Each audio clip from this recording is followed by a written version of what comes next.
Okay. Yeah, George is going to split himself in two.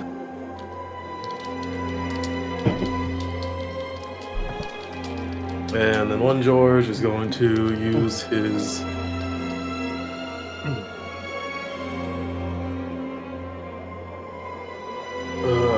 pretty sure I picked up my bag yesterday, so or last session.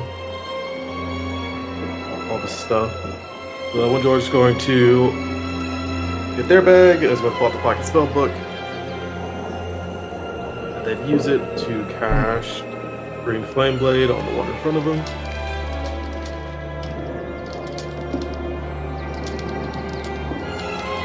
$30 to hit. That'll hit.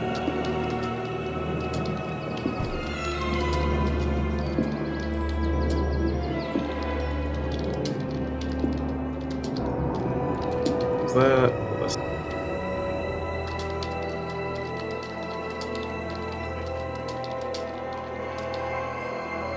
Plus 11 fire damage.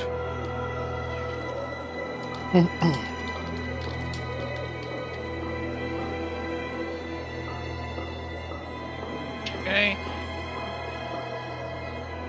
Anything else? It's still standing. Yes. Alright, the other George is going to do the same thing.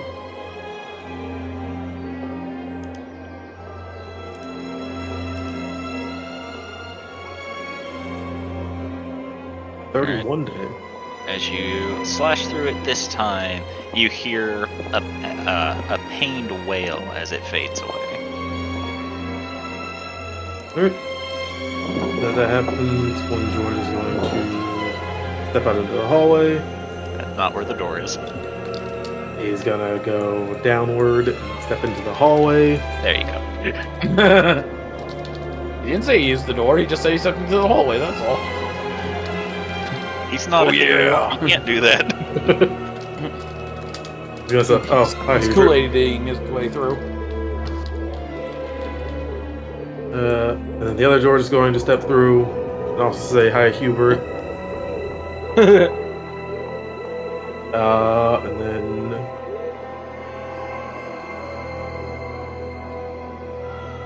he's gonna head up to get behind Jubilee. And that'll be his turn for now. Galodius. So, question, is this just like a railing or is it an actual wall? Wall. Dang it. No jumping from the top rope for Scalodius. Oh, no, that is a railing, actually. Because it's thinner than a wall is supposed to be. Oh shit. George, you say it's technically a new day, right?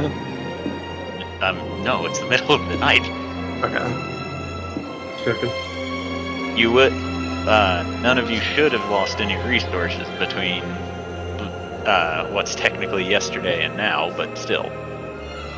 Yeah. I don't know if I need to reroll my ship. I think that's in the morning, so. So, yeah, Scalodius is gonna see those things start climbing at the bottom of those stairs. Think he doesn't have enough time to walk down the stairs proper, and make a run towards the railing, leap off it, and start diving right towards them with his big sword drawn. Roll athletics. Roar. Target attack. This is not going to end well. 80, you're right. Lucky for you, the DC was fairly low. It was only a 10-foot drop. Scala boulder incoming. Which one From are the you top attacking? rope. Probably this one. Honest to God, I wanted to try land on him, but I don't think. Wait, hold on. Let me double check that again. It was like,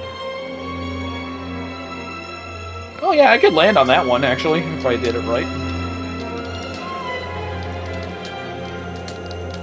Would you allow that, even if there is no damage involved? Let's see. What's your strength? Strength modifier is No, not your strength modifier. 19. What's your strength score? 19, sorry. So let's see. But you would technically be able to jump that far. So you're trying to land on the Doulahan? Yeah, I land on the one at the top right, yes. Again, if there's no damage involved, that's fine. I'm just trying to get in the fray, as it were. Okay, I have to double check something about them. They're not ethereal. Hey guys, I did it. I finally got to do a wrestling dive in D&D. Sweet.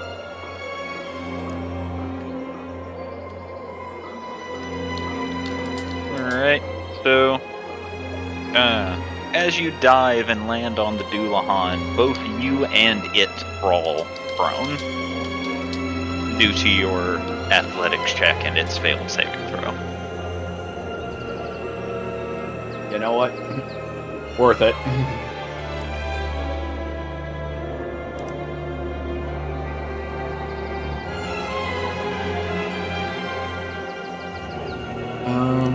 So bonus action, I probably should have raged, but oh well. I probably should have raged first, but I'll rage now. Okay. Just to get that out of the way. Because I probably should have done that first, but fuck it. I saw an opportunity and I took it. And, well, I don't have any more movement, so I think that's it. Alright. Wait, I can swing from the ground? It'll be disadvantage if you do. Fuck it, why not? We're already going stupid mode. I'm already in dumb shit territory. Yellow Boulder, go. That was a dirty 20 hit. It does. Can't believe that shit worked. And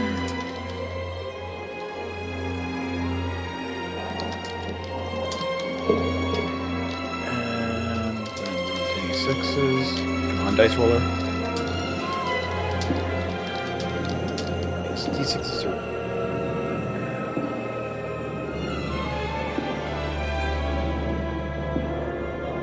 My brain is blanking on my thing. No, not that one. Not that one. Not that one. Come on. Okay, it's 8d6. Okay. Set my level, so it's +7. So an extra 9 points top to that. So it's 22 points total. And yeah, I'm not gonna bother with a second attack.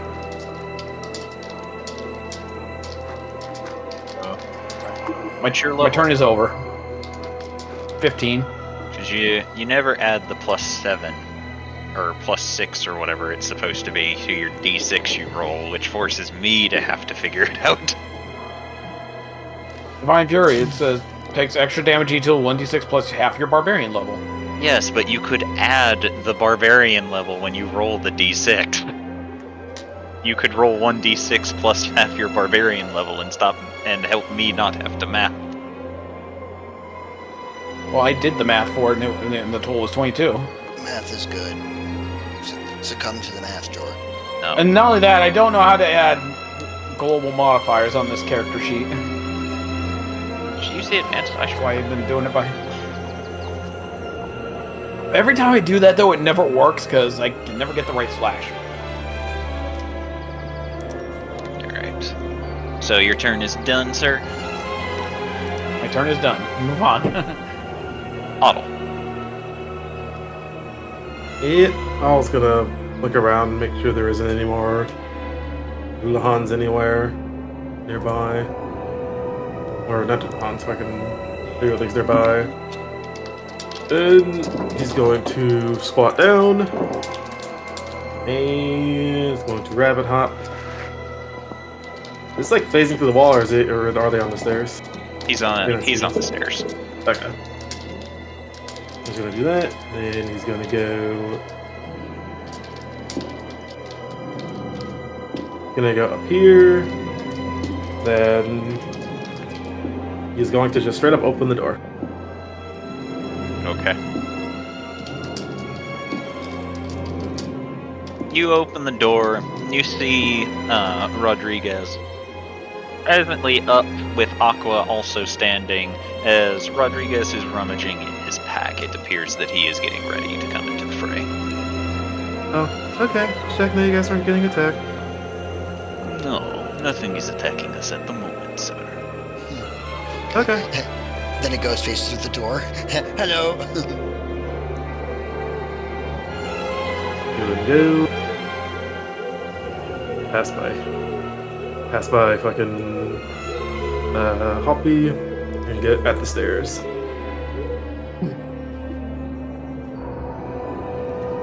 See what's going on there. You see Scalodius lying on the floor, flailing randomly with Excalibur. Wait, did not see the three here? No, Did you see the- Scalodius? You see them too. It's just Okay. Scalodius is definitely more of a scene at this point. Okay. In that case, he is going to look into his pack and take out a bundle of arrows. And why do I not have this just on a sheet? Why do I have it typed down here? It's one of his artificer spells.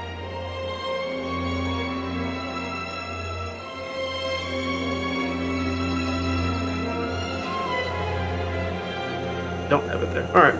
But he is just going to cast Conjure Barrage. So each of them need to make a dexterity saving throw. Including Scalodius, because I did not read the spell.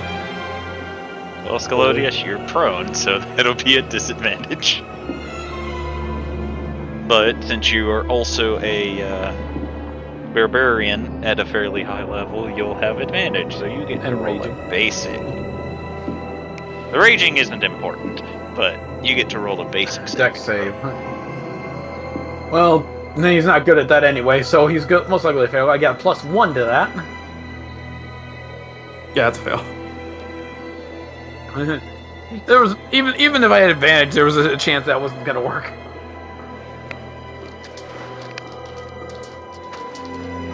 I just realized how crazy I can make this fucking spell, actually. Holy shit, I need to start experimenting. Like, I'm still reading the spell, and I'm just thinking... Explosive Arrow, Conjure Barrage.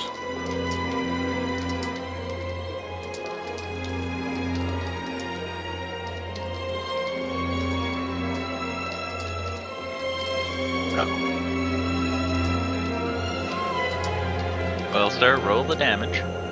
And No. what did you throw? I threw just an arrow. Okay. So the 3d8 will be piercing damage. Yeah. 8 piercing damage, yippee.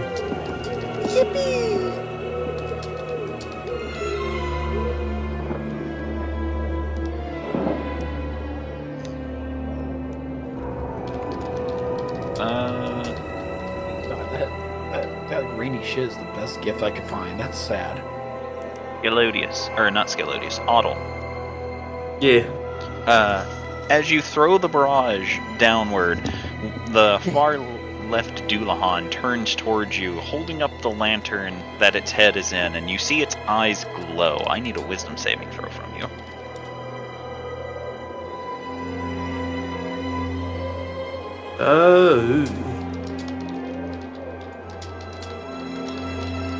Alright.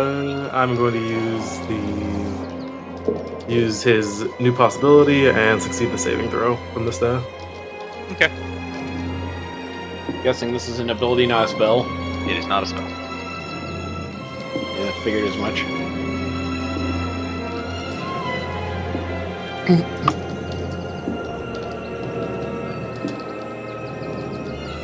And that'll be Otto's turn.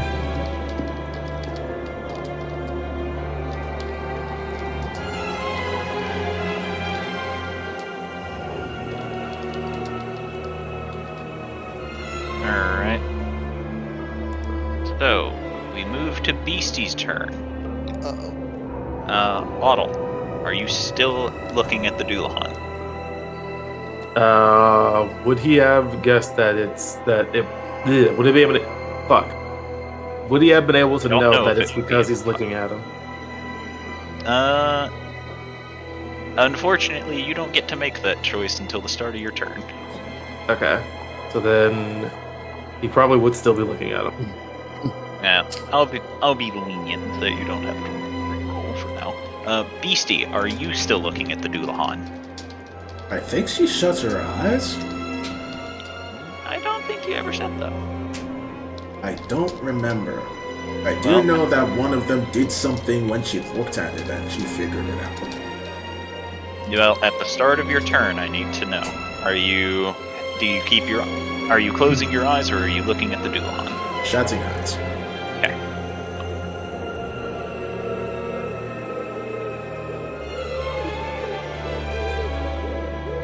So then, Yeah. so what are you gonna do? Alright, let's It's your swing. turn. Okay, so roll the hit. That'll hit. She will do it again. Holy shit. Alright.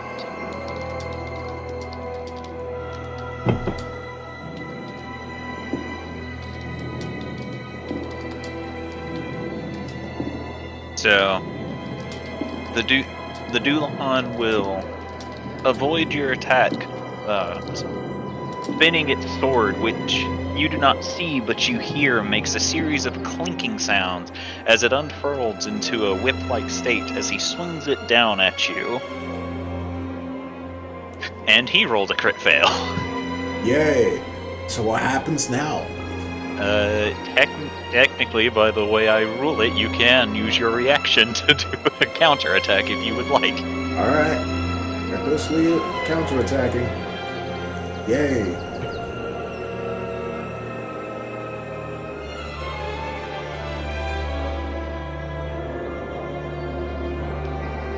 Well, that was interesting. Sure was. Anything else? Let's see.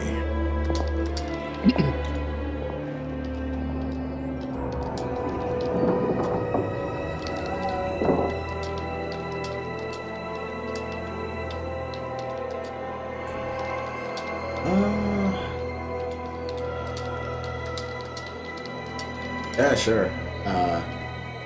Need a strength saving throw from it.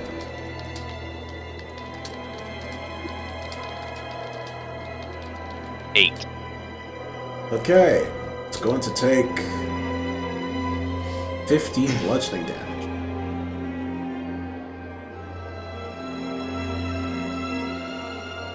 That's it.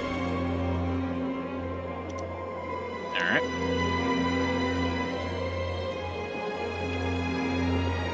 Thorgrim. Thorgrim going to move to help fellow Grandpa. With what? Oh, you mean Scalodius? Yeah, fellow Grandpa.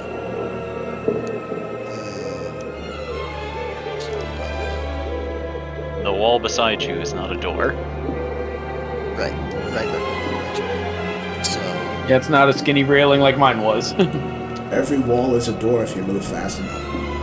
Remember, these two blocks are your door. so I will instead go to Rabbit Bro. I will do a double move to do so. And how do you get out the door that has a Jubilee and George standing in front of it? I was hoping to just squeeze by. It's a very narrow hallway. Okay. You can attempt to squeeze by with either a acrobatics to do it nicely or an athletics to do it not so nicely. Well, I'm gonna try doing it nicely. Wait, what happened?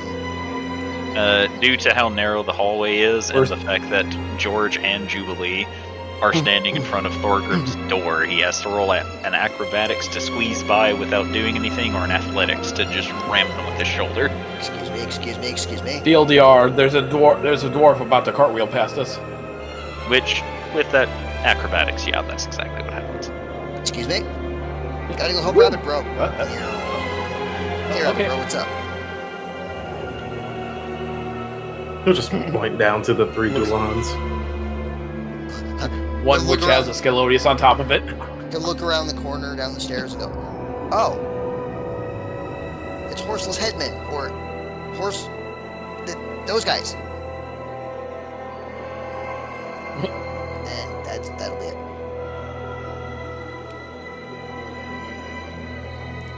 Right. So the Dulahan that tackle Elodius is going to stand up before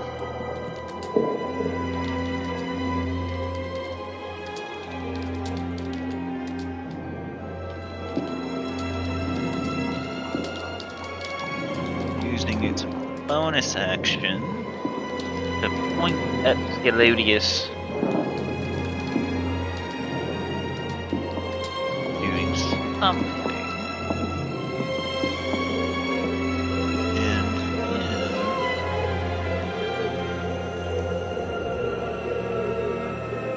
then it's going to step here and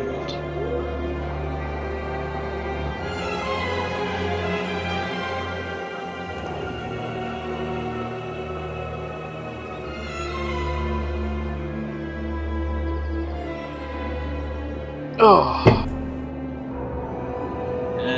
an 11 does not hit, so Scalodius, you do not get hit, but with an 11.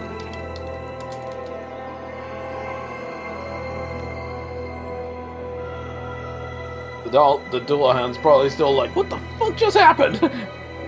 Alright, so... George, Yeah. to your right, a spectral sword swings down and cuts into you, A spectral shot. dealing 5 cold damage. Alright. Bert is then going to try and squeeze by.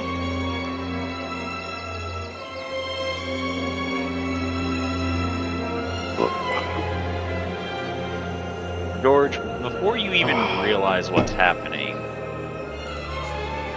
Hubert somehow slides past you after you got attacked, and then gets behind your copy, and then as a bonus action, 10, 15, 20, 25, 30, Misty Step ahead of both George and Jubilee. Nice one. And then we'll get behind Hoppy with a dash action. Because he rolled a 28 to get past you, George.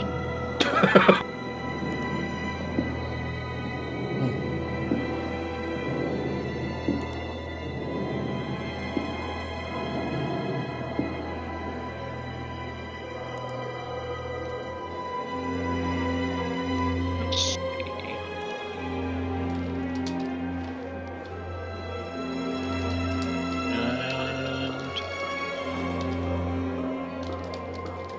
Beastie, Yes. I need a Constitution saving throw. All right. Alright, you will take half damage as the Dulahan points its finger at you, points its blade at you, and begins muttering, necrotic energy pulsing along the blade as it casts Blight. Oh noes.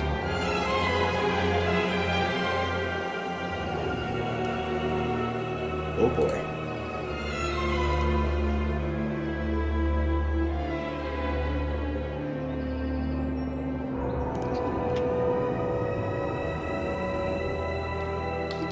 So what does that do? 45 necrotic damage, Jesus. which is halved because you made your save. Half of 45. 22. All right.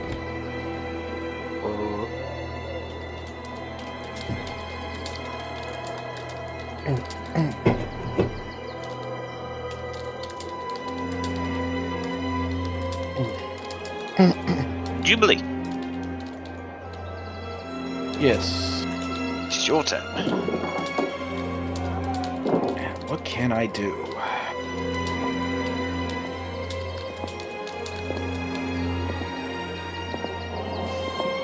I can't see the guys on the other side of the wall because the ghosts are just sticking their sword through, right? Over the bottom right.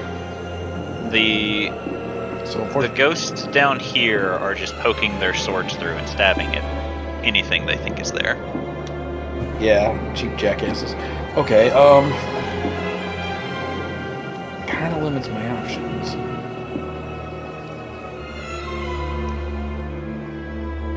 But said, I know the layout of the things, so an idea comes to me, and I'm gonna just dimension door myself into the main dining hall. I'm gonna just aim for the main center table, just because it's the most center place I can think of. Using dimension door. Yep. Alright. There, I'll just kind of survey the scene and see what I can do. You see 3 Doulahans at the bottom of the staircase, a prone Scalodius, a Doulahan presently skirmishing with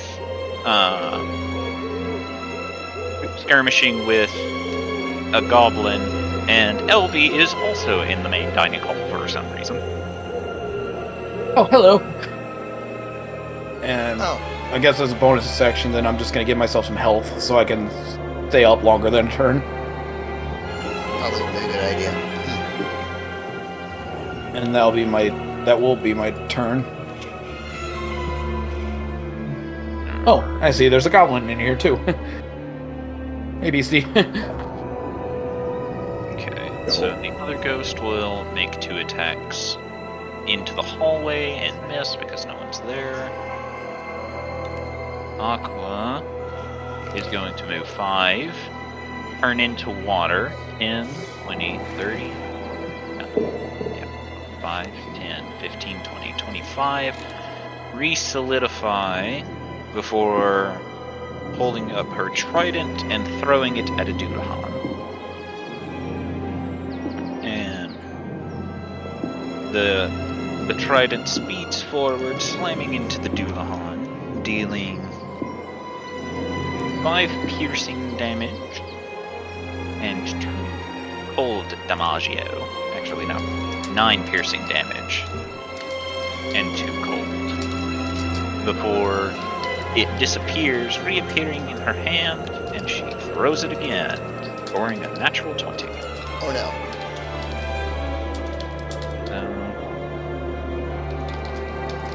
13, 17 piercing, and then 13 cold damage as it hits again. Oh, he's going to continue doing as he was told and running away with Duck.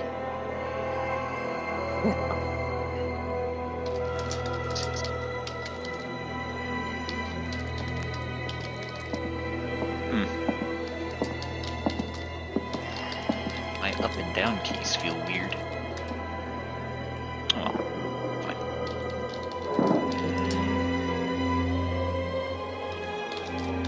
Pirate is going to spend his turn putting on his armures. So, the bonus action, a Doulahan is going to point at you, Otto, and you feel a sense of dread wash over you. I need you now to roll a Constitution saving throw. Oh boy.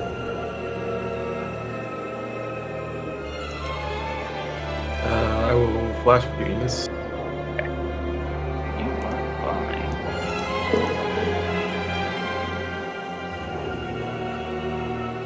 You are fine.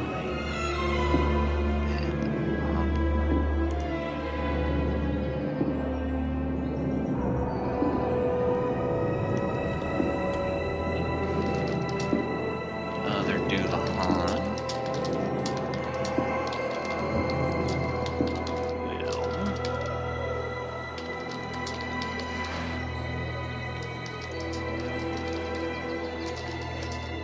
That Dulon that just walked away like it was running away after getting attacked, or?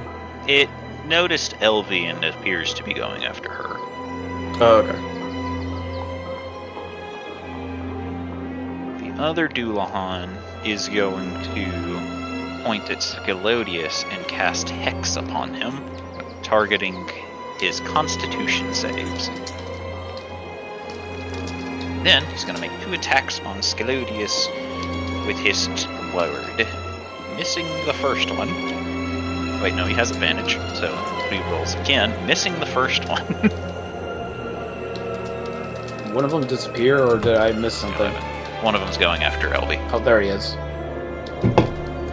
Yeah, you don't have an 11 AC, do you, Scalodius? Nope. It's low, but it ain't that low. Good. Okay, so this one's definitely hitting you. As it raises it lowered and swings down upon thee, dealing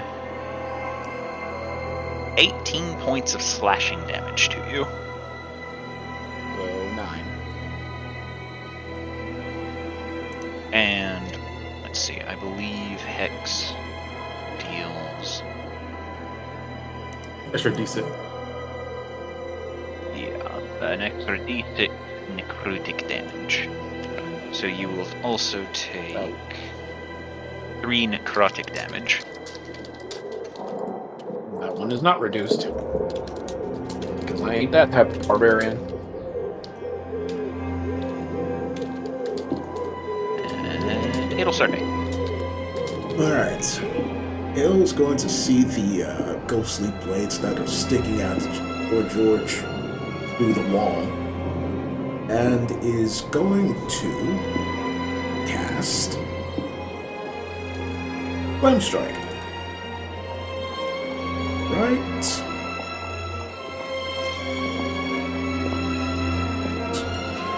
Here. You can't see there. Does it say it has to be a spot you can see? Every spell that allows you to target an area for AoEs, you have to see where you're targeting. Ah. The same reason you wouldn't be able to throw a fireball out there. Just gonna Oh, good. probably like, I think this course having a stroke. I think so Yeah. too, yeah. Yeesh. That's some major pain. Alright, let's give it's it. back. No, it's not. Oh. Wait. Oh, no, it's gone. I'll probably just disconnecting. Come on, Discord servers, you can do it. What is going on? Discord is dying.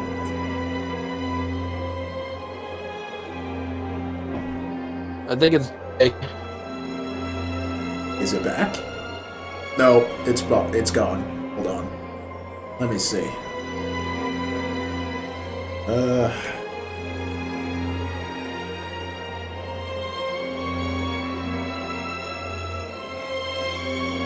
Hello? You know, I used to remember Good on, how man. to. I used to remember how to change Don't worry. servers. I changed it. Okay. I used to know how to do that, but I haven't had to do it in so long. So anyway, yeah. Yes, you need line of sight in order to target flame strike out there. Darn. Alright. Yeah, the George is gonna turn around and be like, "Hey, don't." Oh, we lost order. She,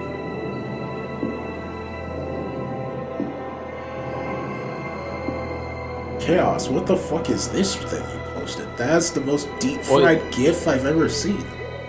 I think That is that's literally the only new Jack GIF I could find on here. The new Jack GIF of the dive. But it was like, it was deep fried as fuck, but it's the only one I could find. What? also, There's no Jack. I don't know what you're talking about. The dive. The dive. Oh. I imagine it's more like the, let me see if I can find it. Yeah, I know it's deep fried as fuck, but it's like, look, it was the only one on tenor.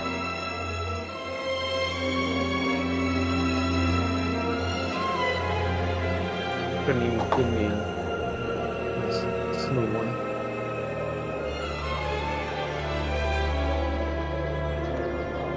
Oh, Matt comes back soon.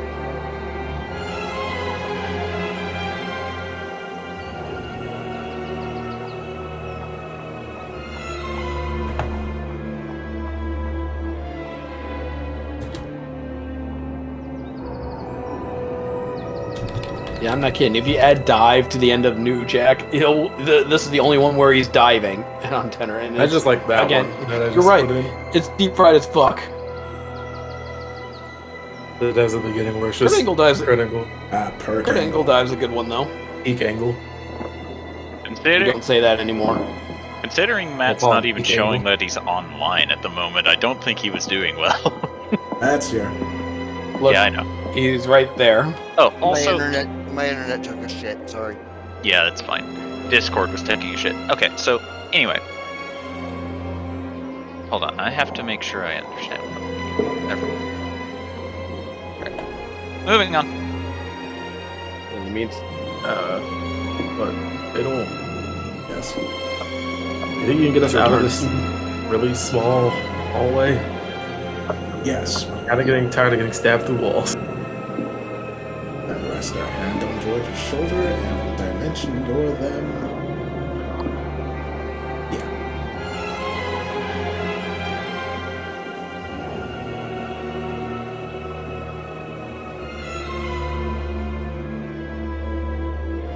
And then she's going to quicken cast Scorching Ray.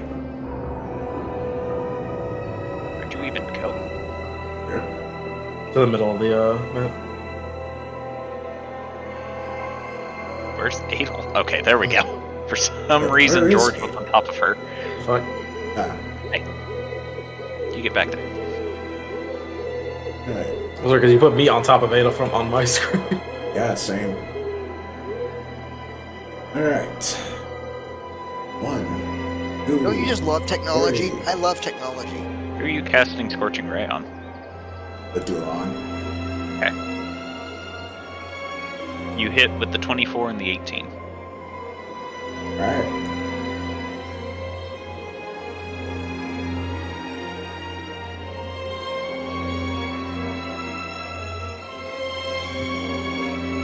Your turn. Right. Moves on to him. 10, 15, 20, 25, 30, 60.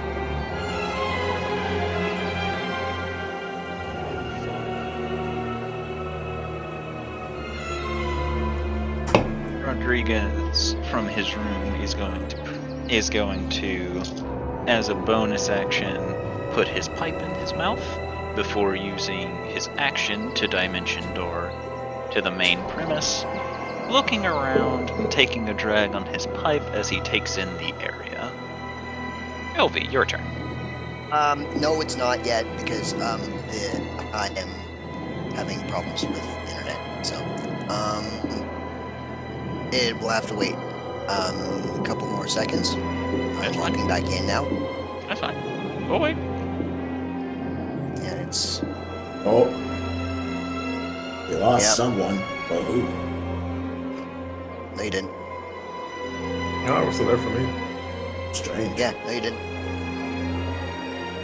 You reverse lost, meaning you gained.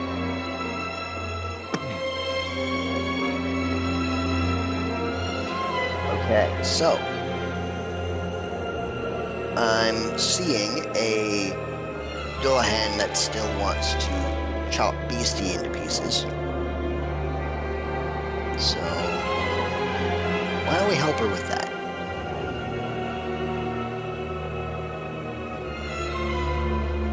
Beastie dear, Huh? would you prefer I hit the creature, or would you prefer me to help you? What? I don't know. Both? Either? Okay, either one then. Then I suppose I shall do something to assist Beastie, because she doesn't typically like when other people steal or kill from her, so I will help her get an extra kill Are you by... Are you looking at the Dullahan?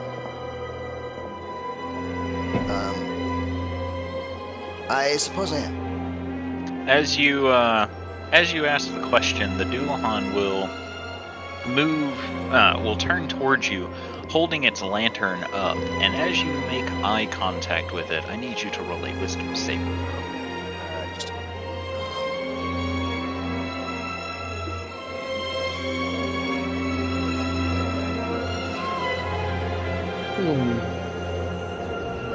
Okay, you're fine.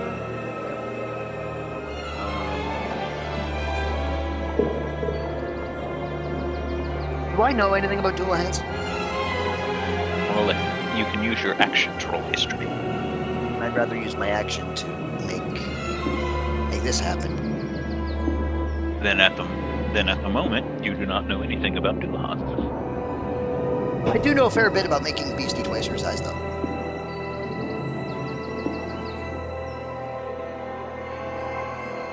You know, it's really funny using that on a small creature because I I know, right? don't even get to change its token size. Oh, look at that. We're about the same size now. Huh? I can't tell him. He can't see. You have Okay. been made big. And now, every time you land an attack roll, you get to add an extra d4 to your damage. Yay.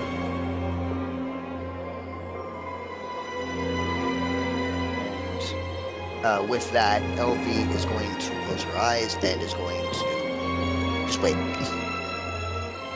Just gonna wait for the resounding thwack of Scraw entering the floor. Alright. George, your turn. Alright. The George, right here next to Adol, is going to rub his hands together and place both hands on the ground. Not on the ground. He's gonna his one hand up in the air, opposite, and is going to cast Summon Celestial.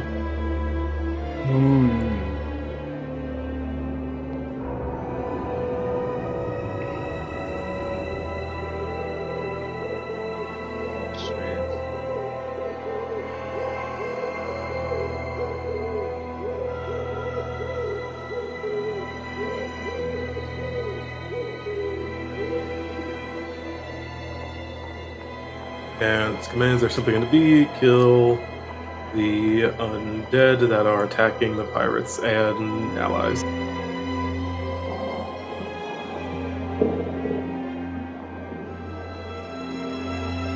And Lee, let me check some celestial.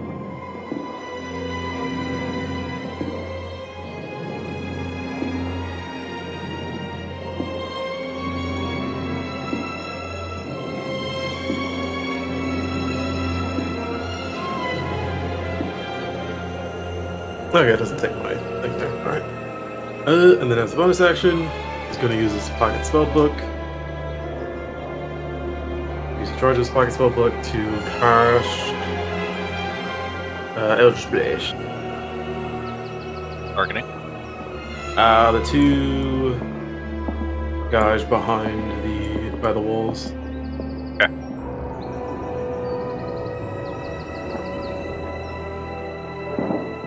Actually, not two. He's just going to target the one guy who tries to attack him. He's going to assume that attacked him, so the one on the left. Okay.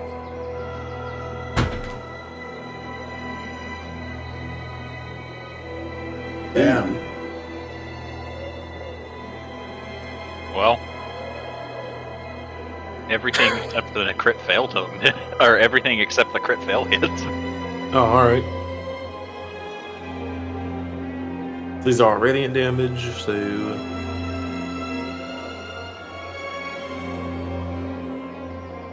And I need you to roll a d6. 6. Alright. Roll a d10.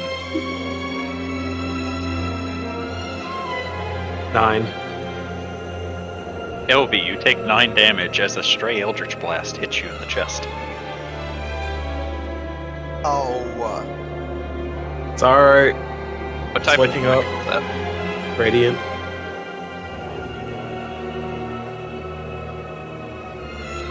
resistance to radiant damage, so that does sting a little. And, Yeah. and the funny thing is that her eyes were closed, so until George spoke up, she didn't know what happened. Then the other George is going to use his dimension door just to go 10 feet. It's going to look behind him and in front of him, survey the area. It's going to shrug, and is going to charge towards the Doulahans that Sclodius is fighting. Yeah, this George is going to, same thing, pocket spellbook, but is going to cast Green Flame Blade.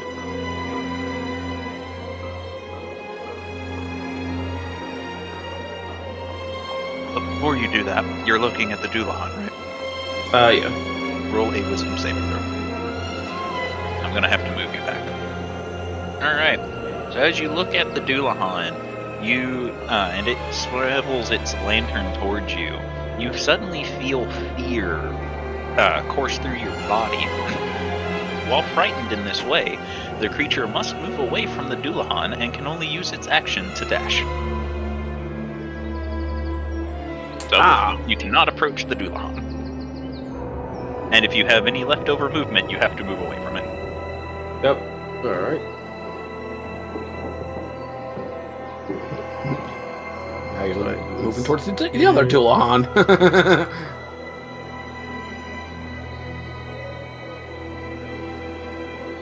Yeah, I want to move 5 feet back.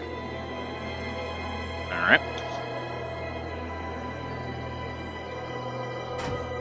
You still have your bonus action. Oh, okay. Unless so you...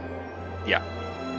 Alright, so then I guess I'll just bonus action, Pocket Spellbook Eldritch Blast. Which one are you shooting?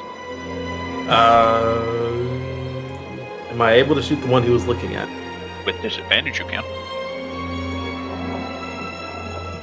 Yeah, this is George's first time seeing these things, so he'll shoot at the one that he was scared of.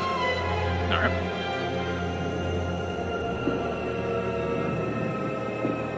Those will hit. Right. The 14 will not hit. Alright, so radiant damage.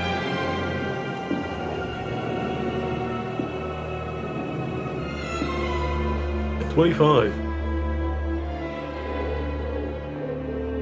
Alright. The blasts hit the creature, and its body finally turns towards you, as it appears you have gotten its attention. I don't know if I want that, but okay. And then with the angel, it will bring out its arrow, making it the Avenger, and it will be attacking the Doulahan. Which one? The one right in front of it. Okay.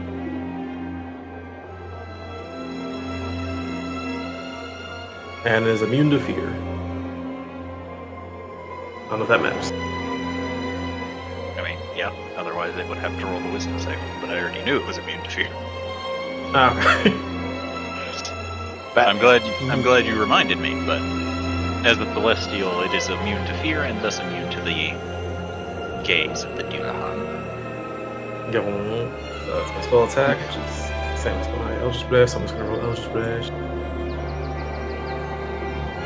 17 to hit. Pew pew. 17 does not hit. Alright. So we'll fire again. As the arrow goes towards it, the Doulahan will smack the arrow to the ground as it bursts in radiant energy.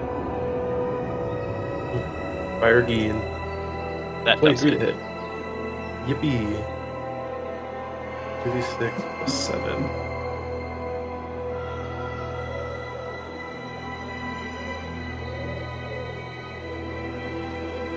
$13 radiant damage. Alright. That'll be George's turn. Scalodius. Using my movement to get up, and I start swinging. Actually, you know what? Second thought. Oh, go ahead. Are you looking at a Doulahan?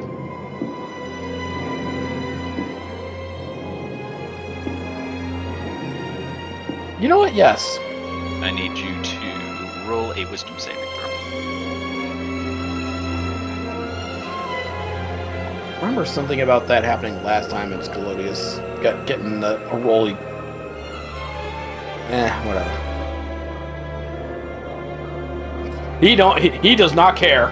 Here at the moment. I think it went something like that, actually.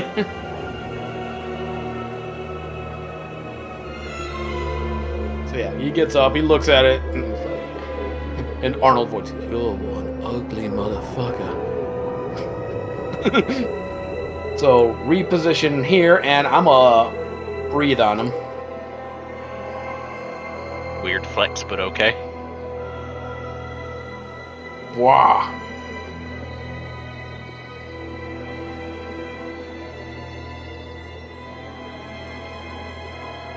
Let's see.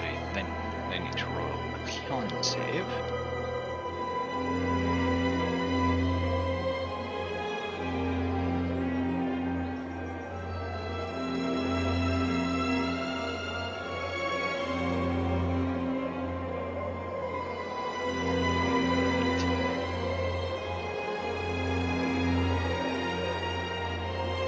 Alright. So the radiant energy washes over them. One seems more affected than the other. And then for my next recklessly attack with the Skull Boulder. Good thing I did. That'll hit.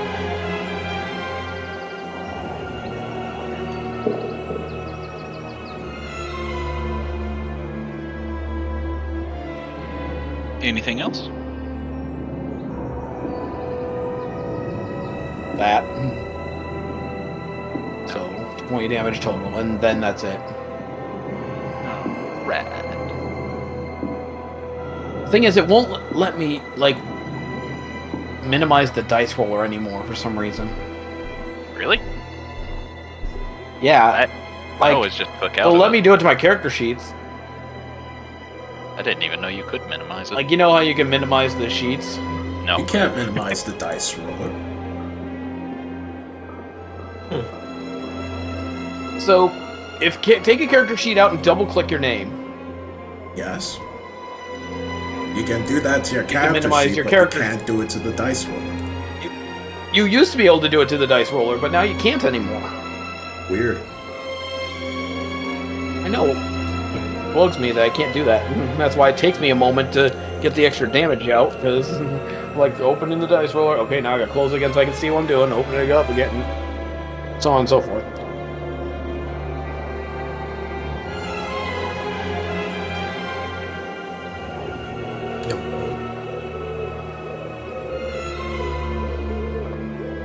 Rad. So Otto, your turn. Yeah, Otto is going to try to recall as much information he can about Doulahans. Are you going to use your action? Yes. Roll history.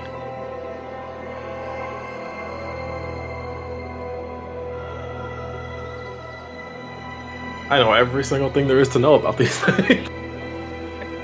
So, you know that at the... You know... I'm just going to put this into basic terms because I can't figure out how to word this non-game mechanically. At the start of every creature's turn, they have to choose whether or not they're looking at the Doulahan or looking away from the Doulahan. If they choose to look at the Doulahan, they have to roll a wisdom save or become frightened if they fail. They also have an ability that magically dooms a creature, and the Doulahan knows its direction so long as they are on the same plane of existence. They have a handful of spells that they can cast, some of which are daily, some of which are as many times as they want. They are unaffected by difficult terrain and can ride over water and other liquid surfaces. Well, I don't know what that doom thing you mentioned is. If they can doom a creature, or is that just them tracking the creature? It's tracking, and then they have a secondary ability that can reduce that creature's hit points to 0 if they fail a Constitution saving throw if they have been marked. Oh, okay. You have been marked, but you succeeded the saving throw, so you are immune to the effect for 24 hours. Okay. Auto when they say those around them. Be careful when you look at these things, because you might get scared if you do look at them directly. Also, if they try to mark you, be extremely careful, because they can immediately knock you out if they do mark you. I think one tried to do that to me, but it didn't work. Got it. And then, as he says this, Otto is then going to immediately close his eyes. Okay. He is then going to walk 30 feet forward. They should be able to detect where this Dulahan is due to his blind sight, and then he is going to action surge. Okay. Pull out the Mace of Smiting.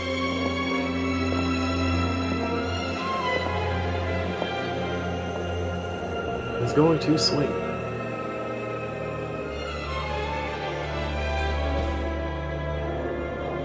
I will Flash of Genius. Okay. Because why not? Is that 20? A 20 does hit, yes. Okay, then he will smite. Michael. Level 2 smite. Which be an extra 3d8. That's the other psionic power. There's that, and then the radiant damage.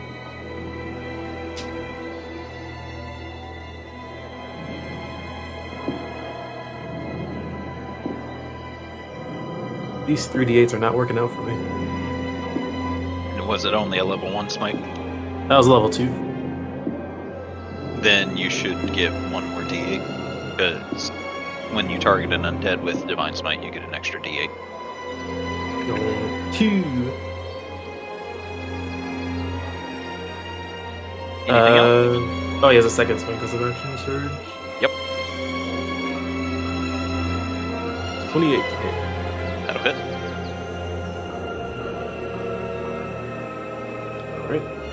Alright. Level 1 smite. They have also Arcane Jolt.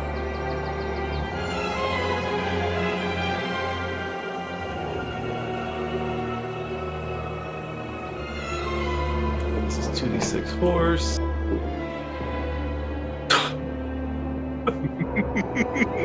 Man! Good job! He's doing so good. And the smite. Alright.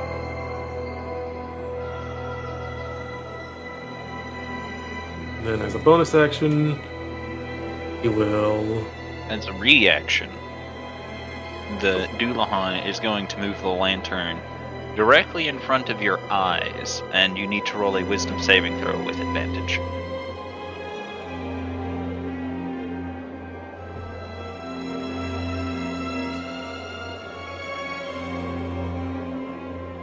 Okay, you're good.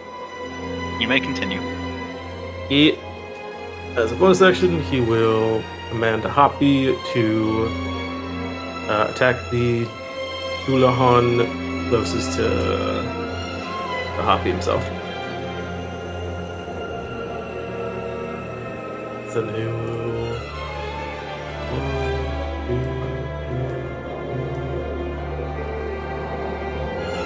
going through someone's difficult terrain, right? No. If they're an ally, you can go through it with no issue. Okay. Then he'll go here and use his red.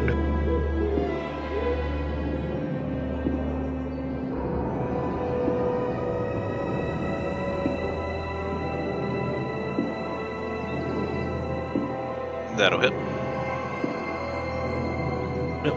Then 7 force damage. Only walks up to Dulahan, smacks it. No, stop that. And that'll be his turn.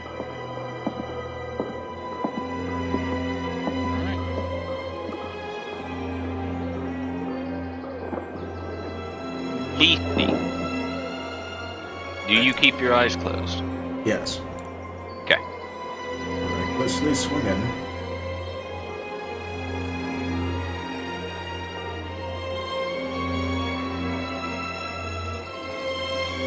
16 does not hit. Again? 16 does not hit. And save a throw from it then. It rolled a 17. Alright. Pass. Alright. That's Beastie's turn.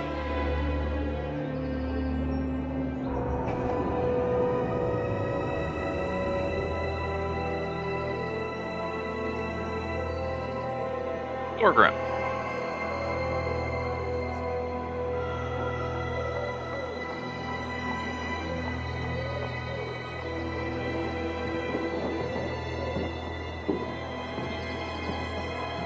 Matt? I think it's a BRB. I didn't notice if he did. In that case, do the hot time.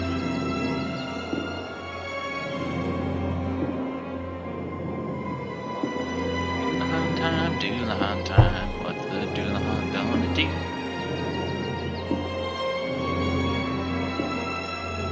Do the hot time, do the hot time.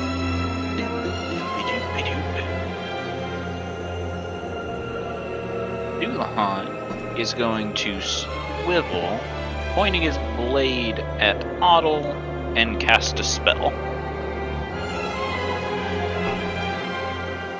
Otto, I need a Constitution saving throw from you. Yeah.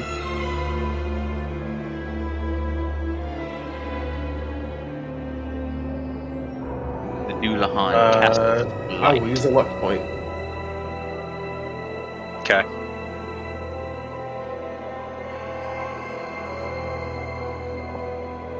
You will take half damage.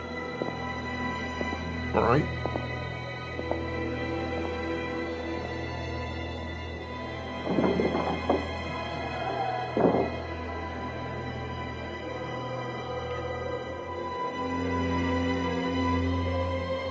.42 necrotic damage. Halved to 21. Don't.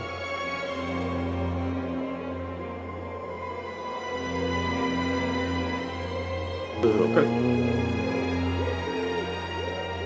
Just time.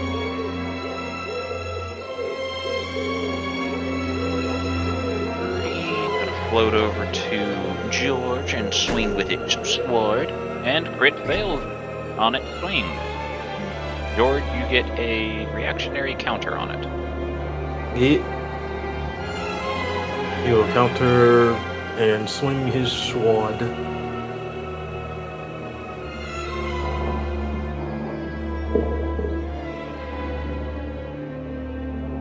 That'll hit. Just for flavor, since George is kind of dealing with being scared of this thing, am I able to smite with a reactionary counter? You can smite on any attack you land. Alright. Then he will level 1 smite, using a paladin spell slot. Go.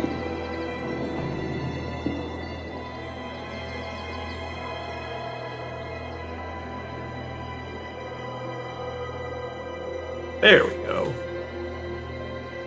Alright.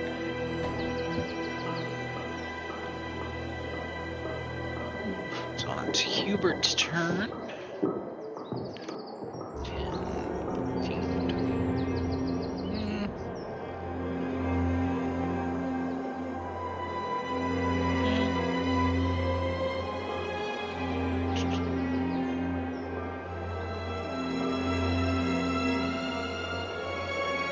Alright.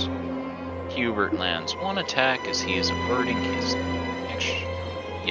averting his gaze for the time being, dealing 13 slashing damage, 3 cold damage, and 28 radiant damage.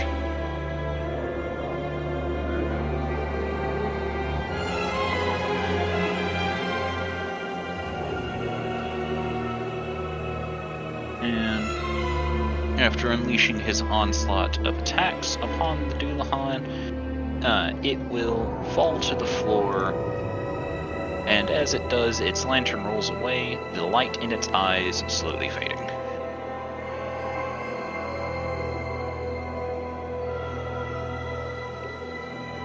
Doulahan in front of Beastie is going to make a melee spell attack against her.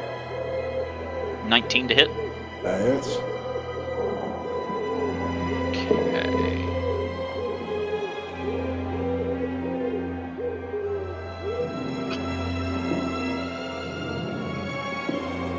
In that case,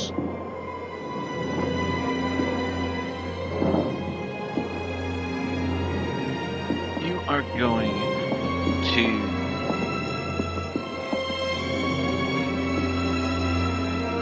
Actually, hold on. You had to make this with disadvantage. It's not a touch spell. 16 to hit. Misses. In that case, he misses you. Okay. Jubilee. And hop off the table and head towards the Dulon that's free. That seems to want our wizard. Okay. And engage. Engage. Are you looking at it? Yeah. Roll a wisdom save. Because we have to start your turn Damn it. over here. You unfortunately... I completely forgot about that. As you look at it, it holds its lantern up and you become afraid of it. You must use your action to move away from the Dulon. Wait. Hold on. Waiting. If that's the case, I believe this is a bonus action I can do.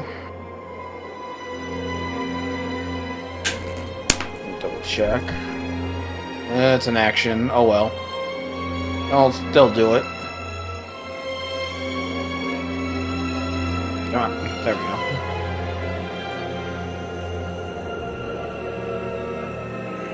Hit myself with some heroism. Unfortunately, due to the condition, since you are already afraid, you have to use your action to dash according to this. While frightened in this way, the creature must move away and can only use its action to dash.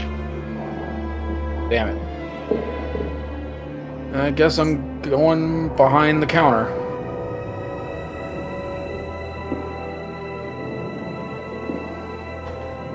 I can't really do anything else now because I can't shoot at it.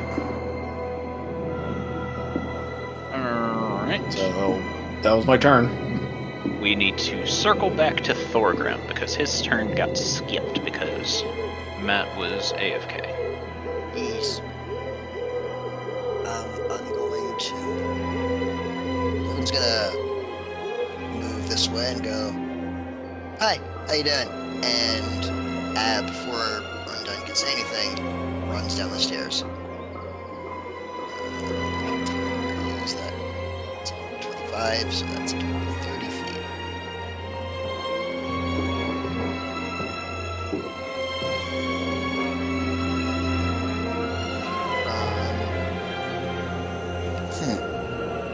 I have a funny idea that I would like to try. Okay. Before you try it, are you looking at the Dulahan? Am I able to even see it behind Yes. here? Okay. I just wasn't sure because I don't know the logistics. When Oh my god. Wiz save coming up. Don't worry about it. So, are you okay though? Yeah, I'm fine. I just realized that don't worry about it, it's fine. All right. Oh no. Hoping that's good enough. It is. You are not afraid. Okay. Thorgrim will continue running, and I would like to vault off of Hubert and attack the Dulahan. Okay.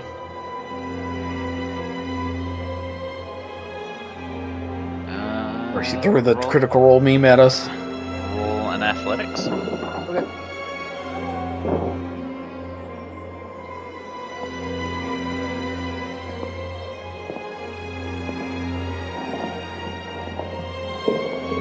Alright, yep. You managed to vault off of Hubert with very little issue. Sorry, Hubert. And I'm going to try and, as I'm coming down, swing my old schmisha. Yeah.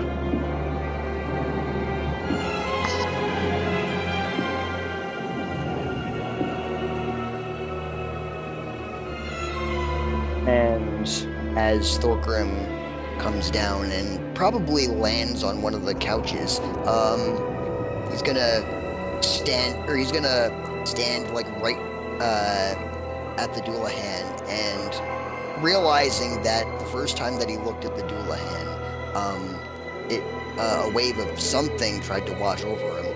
He's gonna he's gonna shut his eyes, and he's gonna turn towards the Dullahan, and he's gonna just be like, "Come on, I can fight you blindfolded. Let's go." And I'm gonna use my bonus action to rage. Okay. And that's all my movement, all my stuff. Alright. Ghost is going to fly towards George with a 21 to hit. Yep. 5 cold damage. Alright. And 17 to hit. Yeah, it is. First number put on his armor, so his AC is pretty low. Yeah. 9 cold damage. Alright. Alright. Aqua is going to turn into mist and seep through a crack in the banister before turning solid again, as it appears that she is going to go and wake the crewman. Zug is going to move to Jubilee holding Duck and says, Zug has Duck, and will speak in Goblin at her. Jubilee, do you understand Goblin? I don't think I do. In that The case, answer is no.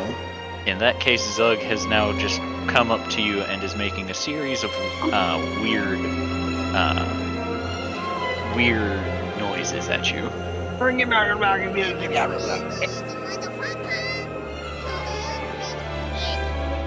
much.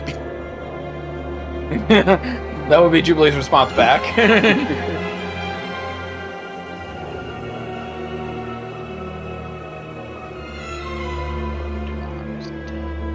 Became Nico for a moment.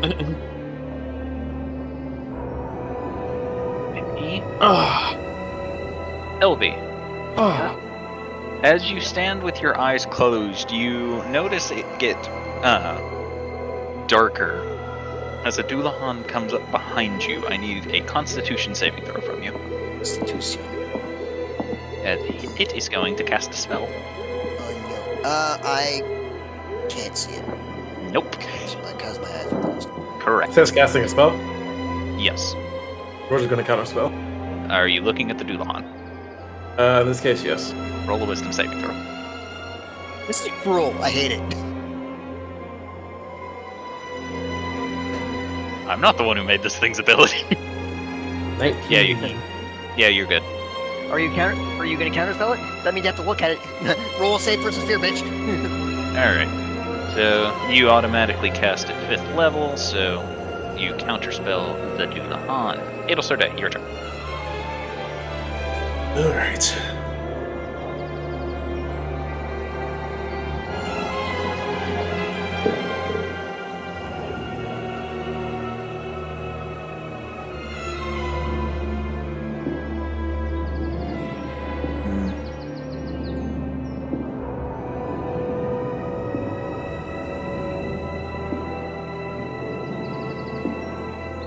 How are these ghosts looking? They look like ghosts. Unfortunately, they cannot show signs of physical weakness. Okay. Flame strike.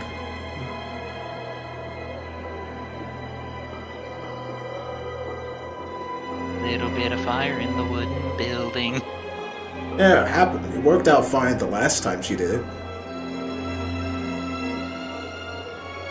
Roll damage.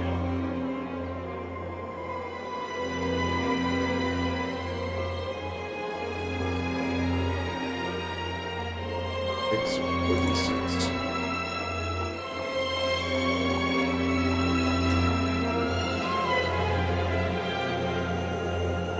"13 fire, 14 radiance, 13 fire." Alright. The fire washes over them, and as it dissipates, you notice them seeming agitated at the magic that just washed over them. That's that.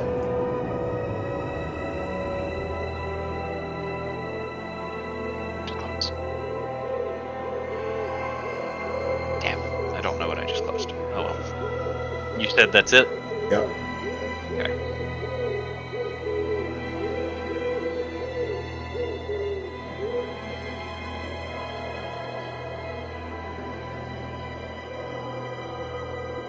Okay.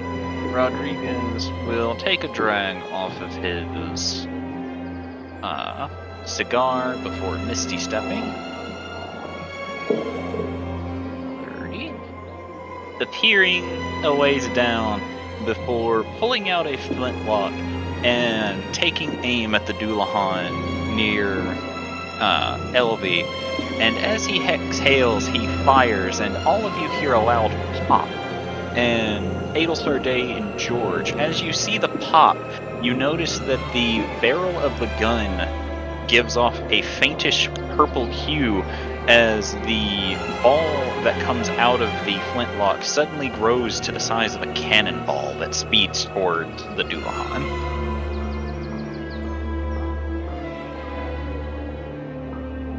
And deals 47 points of bludgeoning damage to it. Jesus. Enlarging rounds, huh? What was that? Hand Sounds cannon. like a big bang. Don't worry about it, he says and fires again. Very well. Dealing 33 bludgeoning damage this time. Elvie, your turn. I suppose Captain Rodriguez said not to worry about it, so I shall not worry about it.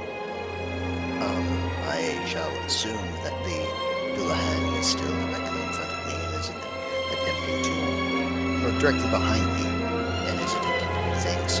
So I shall use the use of my Starlight Step. And I shall move. Are your eyes closed? Yes. How can you Starlight Step? You can't see where the Starlight Step's supposed to take you. Let me read exactly how it works. Starlight Step should work like Misty Step, which is restricted by eyesight. Okay. So in that case, Friendly reminder, you can just avert your gaze from the Doulahans. You don't have to have your eyes closed, just so long as you're not looking at them. that still would impose disadvantage, would it not? No. Well, Oh. yes, averting your eyes would impose disadvantage, but it will allow you to see the rest of the battlefield. You're just not looking at the Doulahan, you know? I will avert my eyes then. Okay. And I will look toward, let's say, I'll look toward, come on. No, that way. Like, I'll teleport, onto the table, with my Starlight Step. Okay. Yep. Hopla. And then Elvie will turn and will, still averting her eyes, attempt to guiding bolt the Doulahan that tried to do something bad to her. Okay. It will be with disadvantage. Okay. Boop. That's the first one. Okay, well, completely whiffed.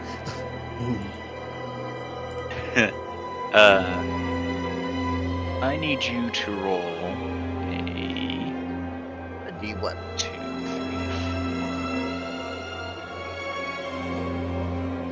1, 2, 3, D6. 6. Yes. 6. Beefy. Even with your eyes closed, all of a sudden the area around you gets vastly brighter. LV, roll your damage against Beastie. Well, sorry.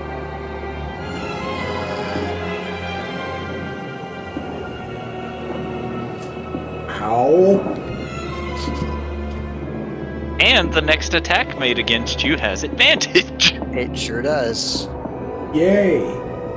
Yeah, oops. Anything else, LV? I do believe I got someone. No, I shall be fine at this table, I think. Alright. George, Young. your turn. George that's getting attacked by fucking Ghost is going to turn around and with the sword is going to swing to the one on his right. 21 to hit. That hits. Alright. And because he's getting tired of getting randomly stabbed by Ghost, he's going to use one of his other smites. Not his other smite. It's fucking Warlock spell slots to smite. So 10 damage and then 5 necrotic damage. And 68. Nope, 5d8. 5d8. You only get the extra d8 if it's a divine smite. That's what he's doing, he's divine smiting. You said warlock smite. Oh, I meant to say divine smite with his Warlock spell slot. Okay, then yes, 6d8.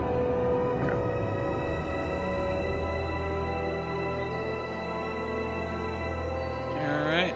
With a blast of radiant energy, the ghost is rendered into ectoplasm. Alright. He's going to do the same thing to the other one. If he hits. 16 to hit. That hit. Alright. There's that. And the smite.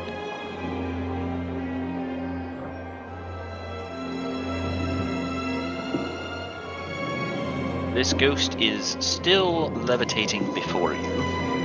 And he will use his pocket spellbook to attack Wolf with the green flame blade. Okay.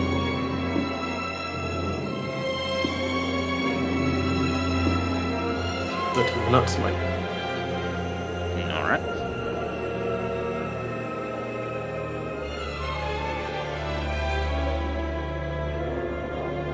And 16 fire damage on top.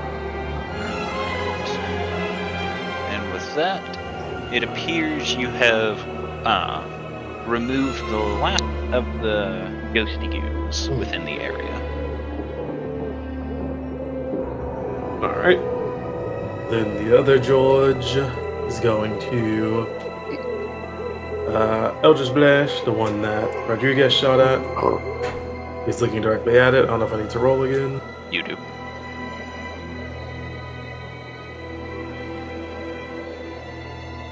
You're good. 3 is all going to be radiant. The 23 and the 20 hit. I don't know why you rolled a fourth one. 23 was the wisdom save. Oh, okay. Then your 20 and 24 hit.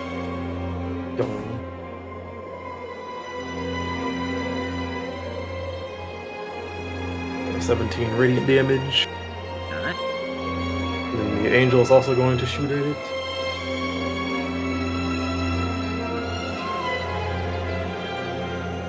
This is the first shot. One to hit.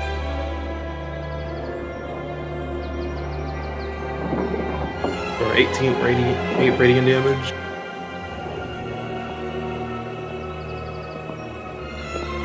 This one's still standing. Yeah. Alright, second shot.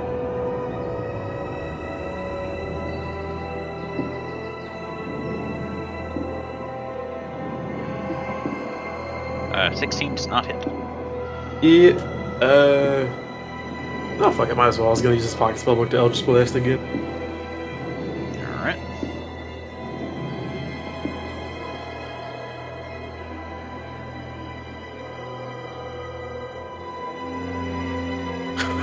Roll a d6, George. Mm. 5. Elvie! Yes. No. George, roll a d10. Again. You take 8 points of radiant damage. Sorry, again. This is really getting frustrating. I apologize. And now... Aim better.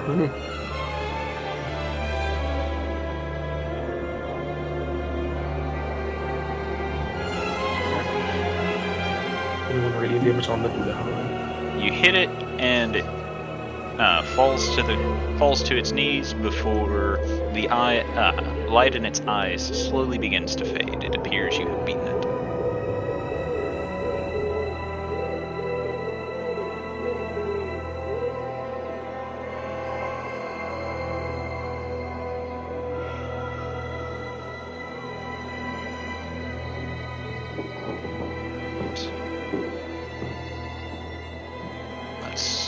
Anything else, George?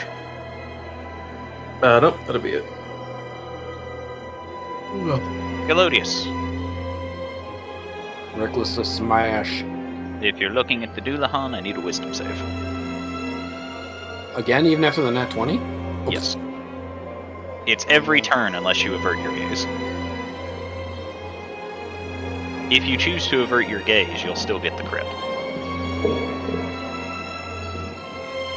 I'll close my eyes and swing. Okay. Because I said I'd swing recklessly anyway, so this, Yeah, I this know. doesn't kill the second shot, hopefully will. That's the reason I said you'll still get the crit. Oh my god. So let's see. You get an automatic 12 damage, so 25, Oh, sorry, I'm not. Don't count that second roll then. and then an automatic 6 off of your d6 thing.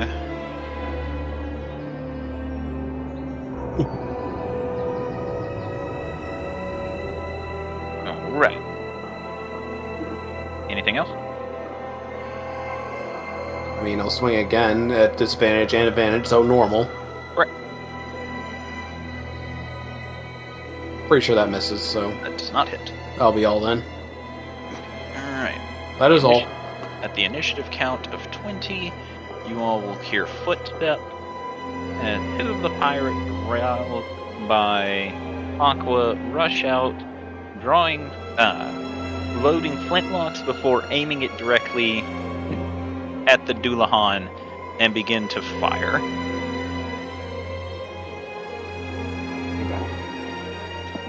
Dealing 18 points of piercing damage.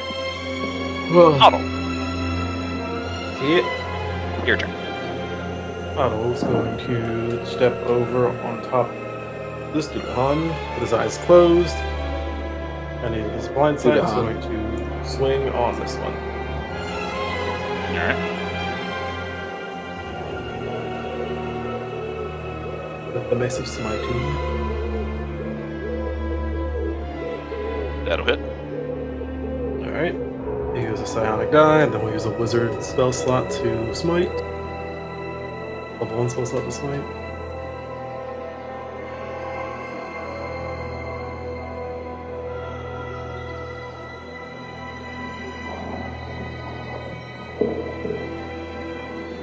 Oh, the smiting is D6s rather than fucking D8s. Correct. That's my mistake. Yep. Oh, read that then.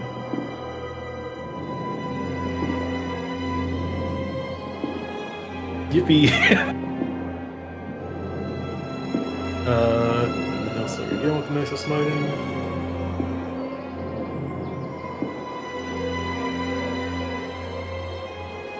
Three, and then do what's it called here? Arcane Jolt. Well, another level 1 spell smite.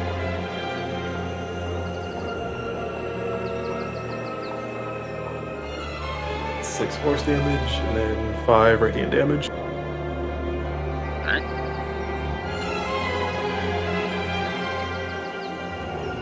Anything else? Command Hoppy to attack the Doulahan as well. Then he'll step over and have at thee.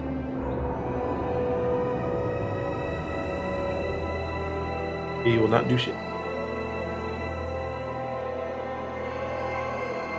That'll be auto start. Beastie. Alright. Eyes still closed, recklessly swing. That'll hit. Don't forget to add your D4. Alright. Again. That'll hit. Don't forget to add your D4. Alright. And save and throw. Fail. 15 bludgeoning. Alright. That's it.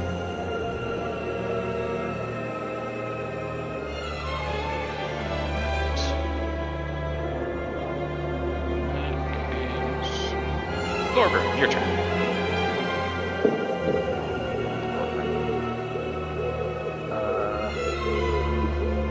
There's nothing to do except for that one way over there.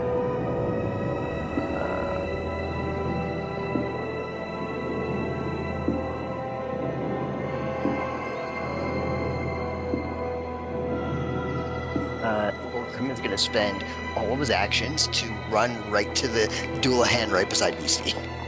You will provoke an attack of opportunity doing this. Are you okay Oh, with this? shit, there is still one. Never mind, I'm gonna attack that one. I thought they were both dead. So I will start swinging at that one. Are you looking at it? Yeah, I don't think he's got the hint yet, so I'll make a wisdom save.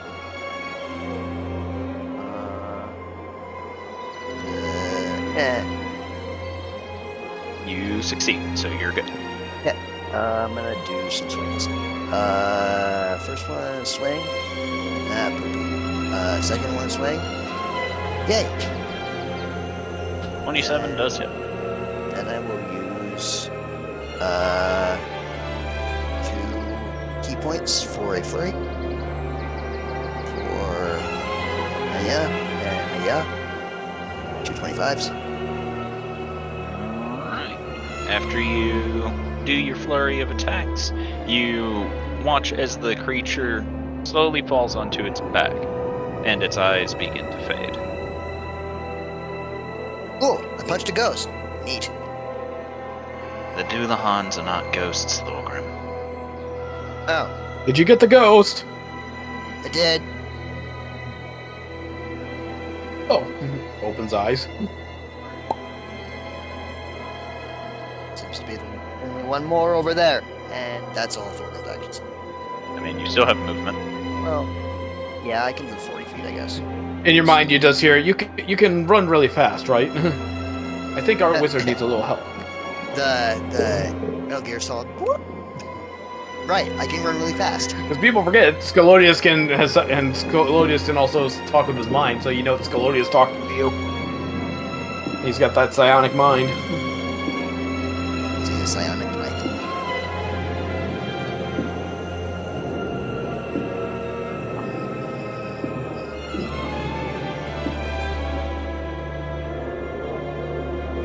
And now that's all. Actions, stuff.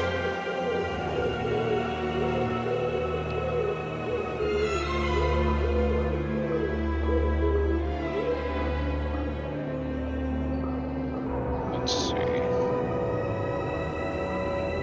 Right, that Doulahan is deceased. So 10, 15, 20, 25, 30. 15, 20, 25, 30. This Doulahan is might be going to go down, but it's not going to go down without a fight. Never mind, it's going to miss Beastie and then crit fail Beastie. So Beastie, you get a reactionary counter if you would like. Reckless. 17 does not hit. Alright. Jubilee. It's not gonna go out Let's without see. a fight unless it rolls like shit. Peeks up from behind the counter. The one that was scaring her is now dead. And I guess I'll... Let's see. Oh, I'm too far away from a lot of things, but let's see how far this can shoot. Answer pretty far, so bang bang. Bang. 3 shots.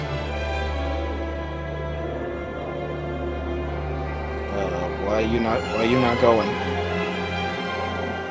Wait. I think I did. Huh? Could have swore I did a roll, sorry. Did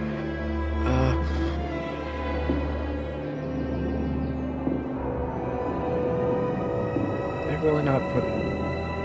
fuck it, I guess I'll... Oh my god, my sheet is freezing all over the place. Nice. It's just like, nah, nope, nah. I don't feel like it. Okay.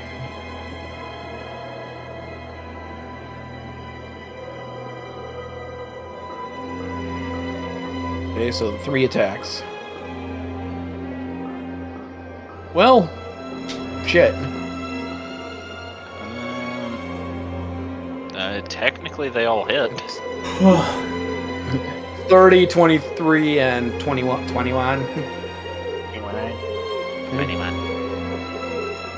So, D10s of force damage for the one on the gobble.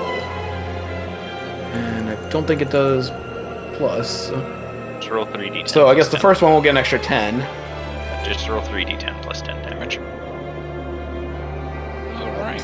Well, So as the bolts speed forward and slam into the creature, Beastie, you hear a resounding thump as it appears the creature has fallen over. I got it. Beastie lets out a slightly annoyed tisk. It was bothering me. She says from behind the counter.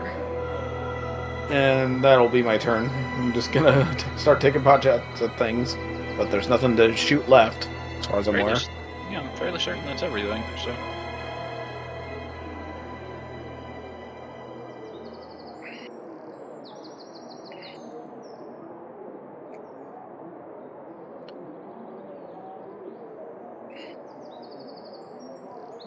Hey, Adel, I think we're clear. Jubilee says, calling from behind the counter.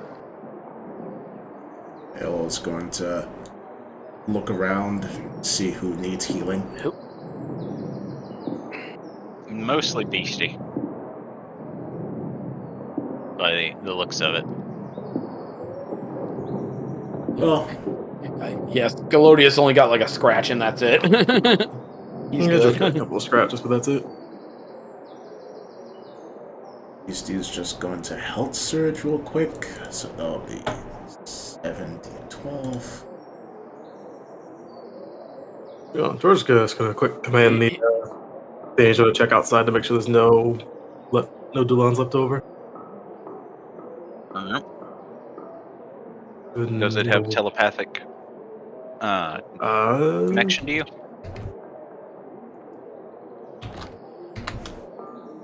Let me double check.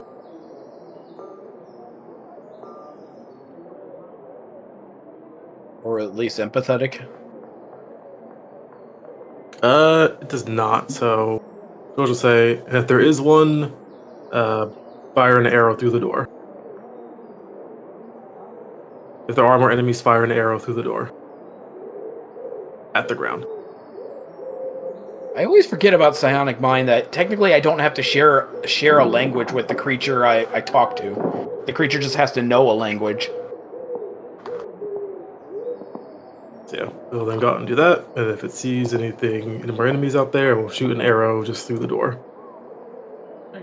As it peers out, it does not see any Doulahans, but in the distance it sees an ethereal ship appearing to be sailing away.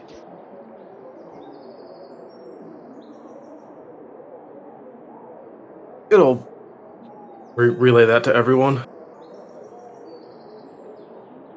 Can it speak? It speaks Celestial. So, who all can understand Celestial? I am able to understand Celestial. I know the George exact understands opposite Celestial. as Jubilee. Of course you do. Apparently there is a ghostly ship that is sailing away. Yeah. Some hit and run tactics, huh? No, he was just trying to gather more people for his crew. Thankfully, we were able to stop it. Which also means that he lost parts of his crew. I think he might be back. And she looks over to Rodriguez. Or he's desperate. Unlikely. I mean, why would you attack a port that's so filled with enemies It doesn't matter when how there are many. probably so many easier targets? Because he was here. He doesn't pick his targets strategically. He picks the targets that are there. At least according to everyone else. Right, Rodriguez? As far as we know, it could have also been a situation he saw a ship docking and thought there may be treasure to obtain. So people and treasure. Either way, he hasn't attacked here before. Or has he? He has attacked here multiple times, he says to this. Ah, You're making an awful lot of assumptions. yes, I was unsure. That's why I asked.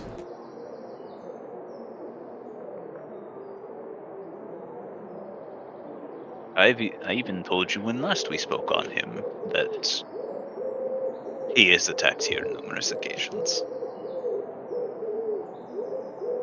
Excuse me, I've missed. It's been a while. He snickers and says, You must be groggy from your sleep. Or from it being stopped so early. Be that as it may, Don't you not need sleep? that's a conversation for another time. We don't need nearly as much as most people.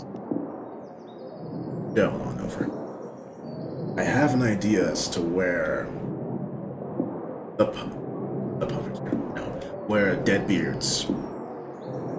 where the key to Deadbeard's immortality, as it were, may be. Is that right? Yes, but it's out in the waters. If we want to investigate, we're going to need a crew and a ship. See. Well, luckily for you, I do have a ship and a crew. But going out to where Deadbeard calls his home will be dangerous, you know. Most definitely. So what will our arrangement be? Are you asking for a price, or are you asking what you're going to get out of stopping Deadbeard? Both. Terms, as it were. I mean, aside from all the treasure Deadbeard would have on his ship. It's an ethereal ship. Who's to say there's any at all? I mean, if we're going to his home and the place of his immortality, I'd assume his treasure would also be there. It's not like we're doing you a huge favor by getting rid of this problem for you guys anyway. You're right, you're not. The question is, why you haven't done it yourselves?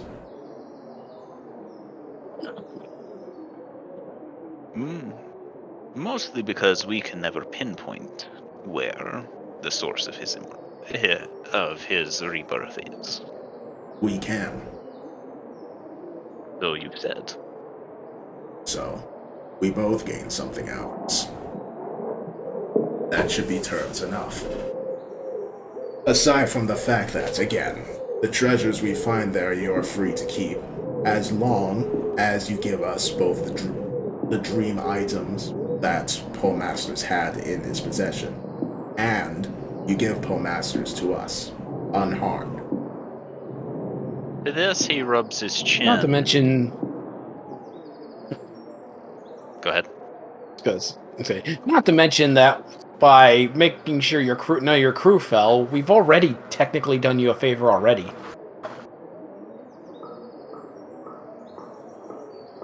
And there would be one other thing, which I think would be important to you. And that would be. You'd be able to show everyone that you're not. That while you might be self-serving as pirates, you are capable of helping others when push comes to shove. Seeing as how Deadbeard has been a threat to everyone, not just you. Everyone that's on the coast. There is something that's... Basically, you'd show even a pirate has honor. Yes, and while I'm aware, the story of how you saved your son, for example, is evidence enough, in my opinion, that you are not just a honorless being. It gives others that idea, or more comfort in that. And I think that will be important because I feel that you're going to want to help us with something else we need.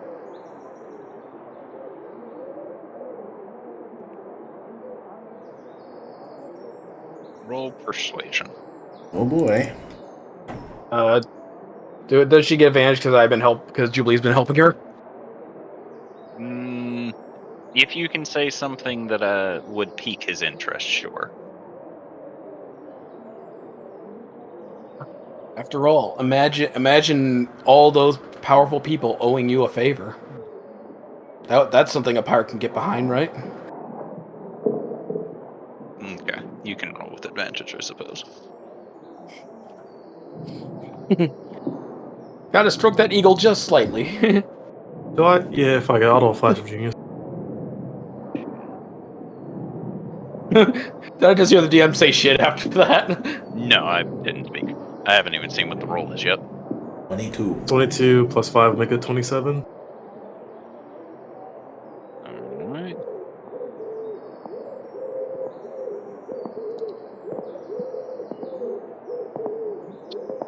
Let's see. 27.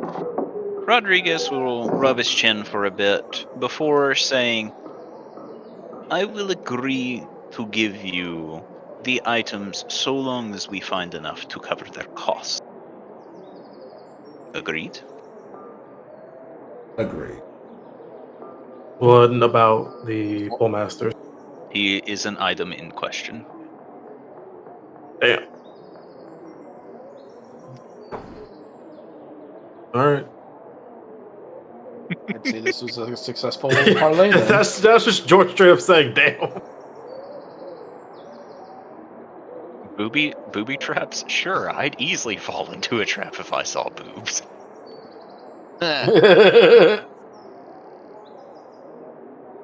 But for the other thing, I guess we can talk about that once we have dealt with Deadbeard. Correct. Hmm? Correct.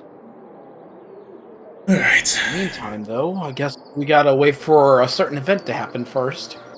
Events, says Adel as she checks her clock.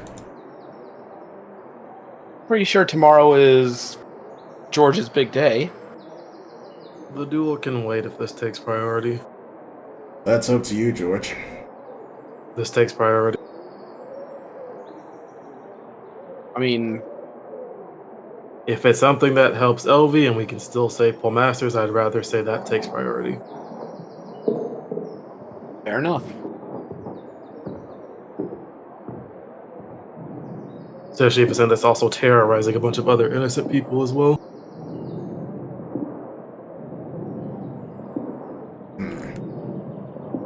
Are there going to be more headless, headless horsemen? Says Beastie. It's quite possible. Beastie makes an annoyed noise. I can try to figure out something that could help you with your fear, Beastie. Me not afraid, me just... She thinks for a bit. Me not know where they are if me have my eyes shut. That's what I mean.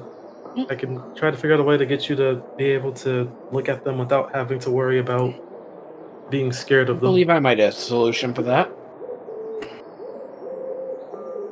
Fortunately, one of them got the drop on me, so I couldn't show it, but I probably can cast something on Beastie before the battle starts. And that way Beastie can just go in gun as wild as she wants.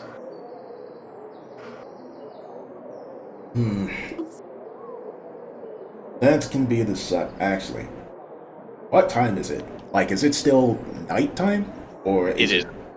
It is very early morning. Like, Like 1 a.m. early? Morning? Alright. Well, says Adel. That can be discussed later. And she starts heading off. I still have some sleep to catch up on. Excuse me. Very good, my lady. There's along.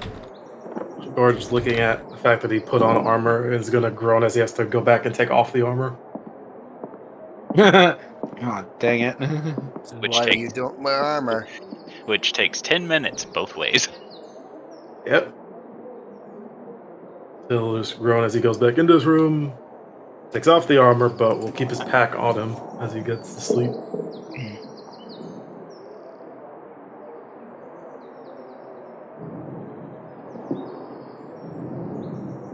Alright. Good night, everyone, again. Night, Huddle.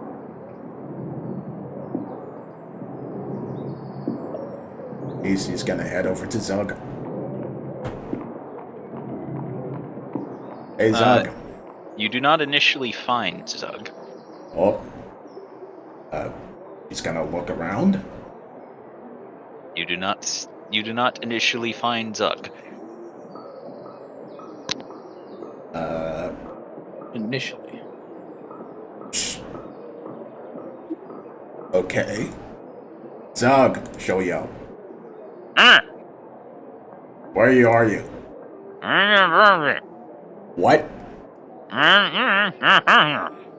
She'll head towards the muffled noise. You find a pantry that is under the bar.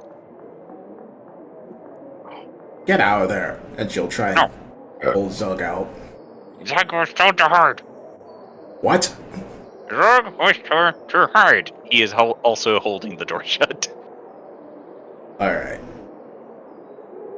BC gonna try and force that shit open. Roll athletics. Alright. You grab the door and accidentally tear it off as Zug is sitting within, still holding Duck.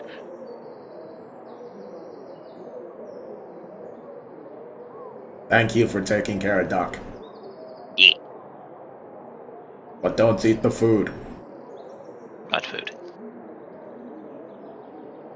He looks inside the pantry. None of it is eaten. There are bottles of booze in the pantry he's in. Oh. Did it look like he drank any? No. Oh. Can I have Duck? He holds Duck out to you. He takes Duck and then puts the hatch back on.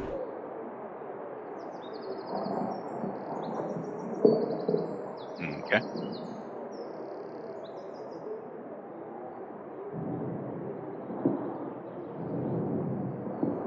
And she'll just leave him be. Alright.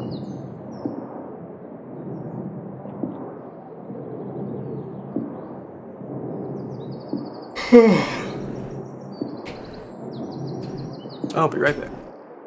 Alright.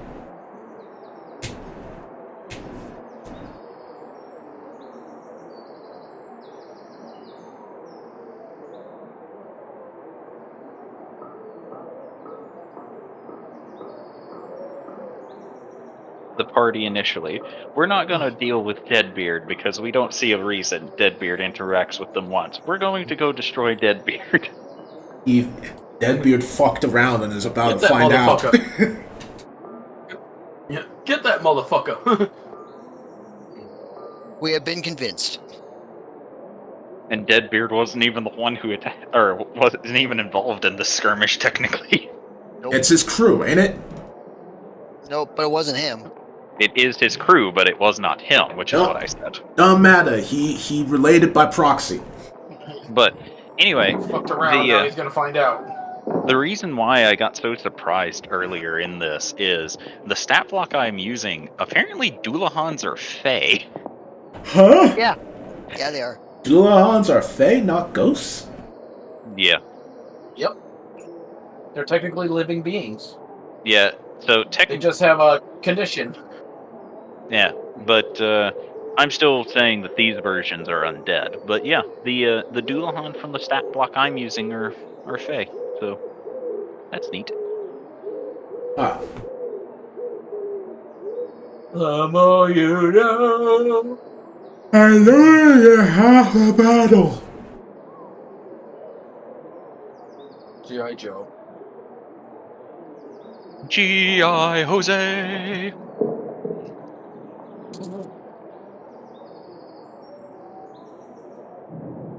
Ugh.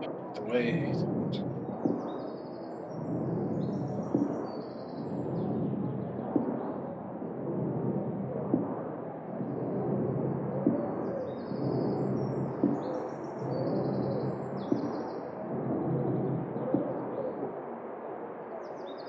So nothing occurs for the rest of the evening, allowing you all to finally finish your long rest and have all of your stuff replenished.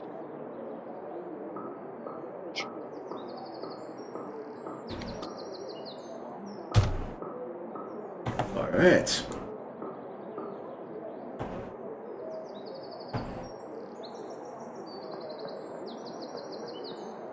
Oh yeah, BC's gonna root around the Dulahan stuff. All right. Roll an investigation.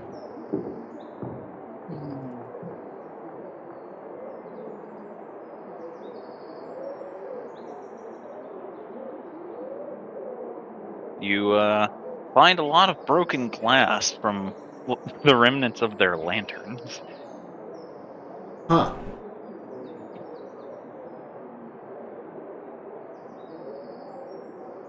Anything of interest within the glass, or is it just glass?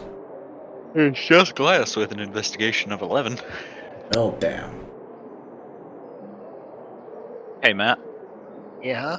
Did Thorgrim and Elvie go back to bed, or did they stay T-posing out in the main foyer? I mean, if they T-pose, they don't have to go to bed, right? Because like they're glitched and everything's fine, right? T-posing requires extra energy. Oh, really? That's You know, processing power and all that. I suppose. I mean, I always thought Gary's mod was like, T-posing was easy, but yeah. Gary's mod is what is used to Z-clash with. Sorry, there was a joke there and it just sailed off into the distance. I don't know what I was gonna say. Anyway, But goodbye, joke. yeah. Goodbye, Jojo. Bojo Jojo.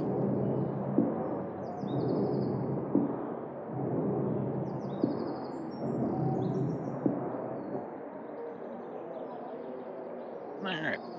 So.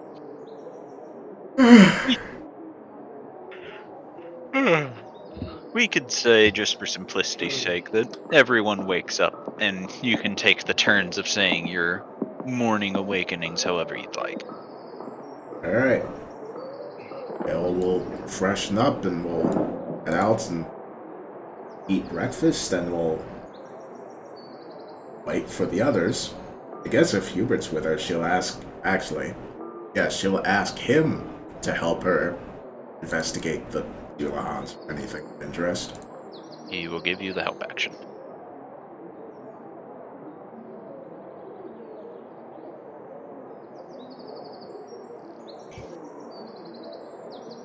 You find that the Dulahans weren't particularly armored. Their durability. Good time. Their durability came from their natural bodily strength. The lanterns were used to magically preserve the heads, which have gone through a very advanced state of decomposition since shattering. The only thing of interest that you notice is the sword that one of them held. She's gonna take a look at the sword. It is a longsword that appears to be segmented in a strange way. About every inch and a half or so, there is what looks to be a slight segment, and then another inch or inch and a half, and then a small line within the blade. I remember seeing some drow from our empire use these on slaves. She says, while using a mage hand to like lightly pick up the sword and try and elongate the blade into a whip. You find that it does not elongate. Huh. Or maybe not. Maybe you have to hold it. She'll look to the sword and... I'm afraid it's cursed, to be honest. Then don't deal with it.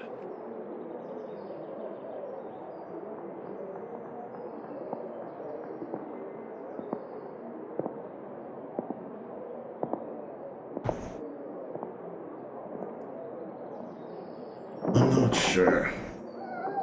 I guess without, like, picking it up, she's gonna try and see if there's any, like, symbols or anything on it. There are no symbols. Alright? Then she will leave it be. Okay.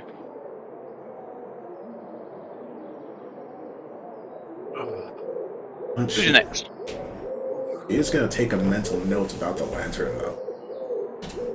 Okay.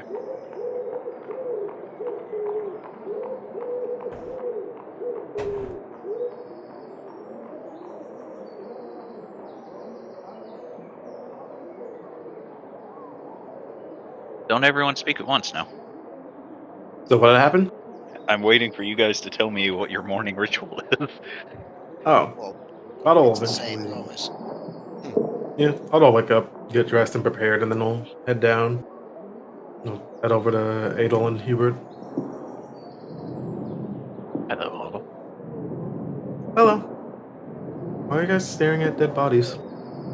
I was seeing if there was anything noteworthy. I think I might have figured out their weakness. Oh, was there anything noteworthy? The sword, for one. And the other is that their head very rapidly decomposes once you break the lantern.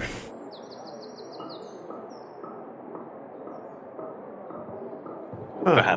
Perhaps magic was keeping it. Sorry. Perhaps magic was keeping it preserved.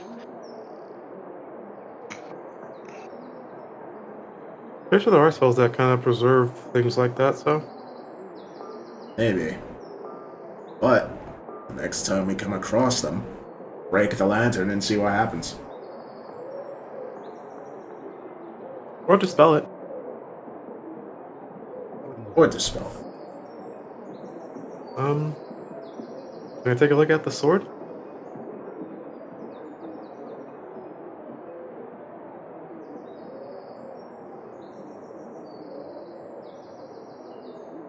That's not directly to Adel and Hubert. Hubert will just make a hand motion to the blade that is still lying on the floor, as Oh. Adelsarday did not pick it up. Okay. Adel will then kneel down and will cast Detect Magic. It is magical. Alright. Now look at the sword, he will look for the school of magic that it is. Mm,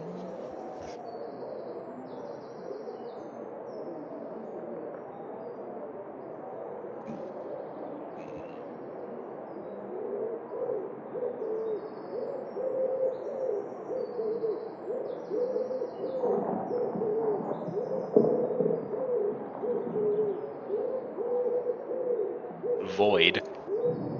Void? Void. VOID. What kind of mutants? I'll just say that's new. What is? I tried to discern what kind of school of magic it comes from, and the only thing I could think of was void. Can I roll Arcana to figure out exactly what sort of school Void is? Sure. Can all do the same? Sure. Wow.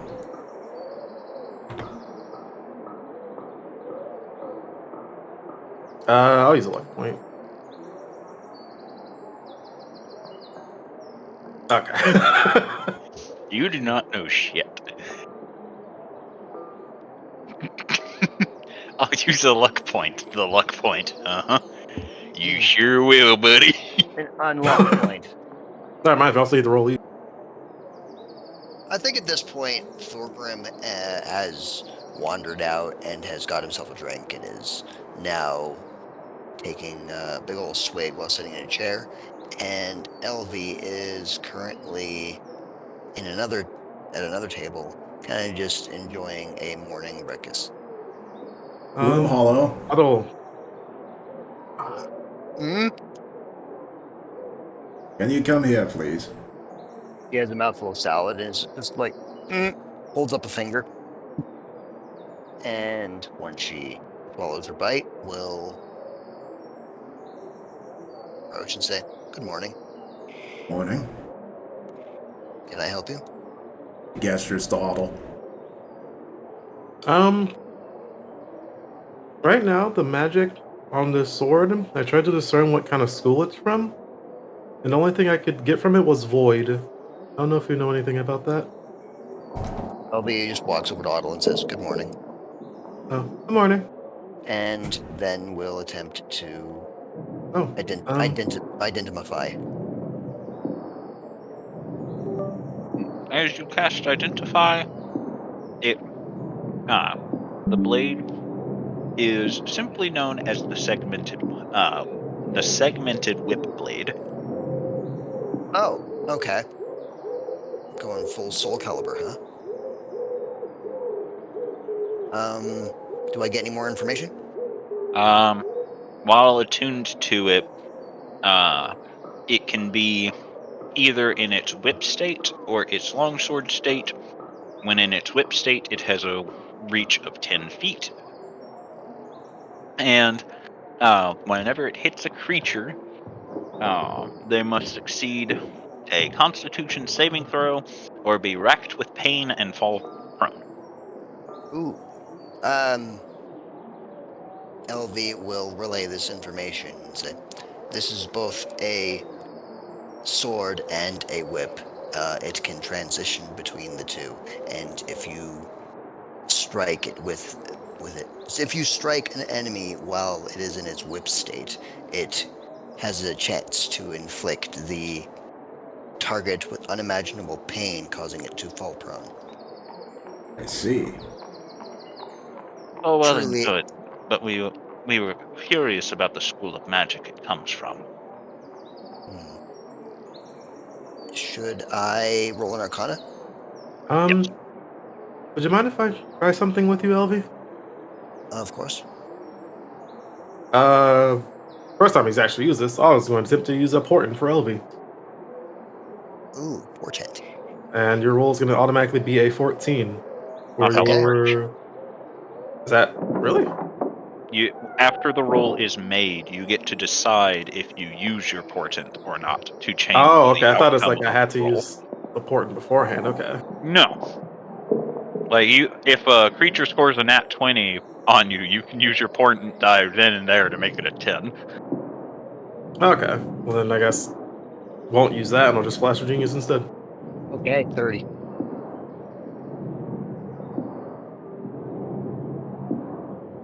Well, I'm chewing some garlic bread.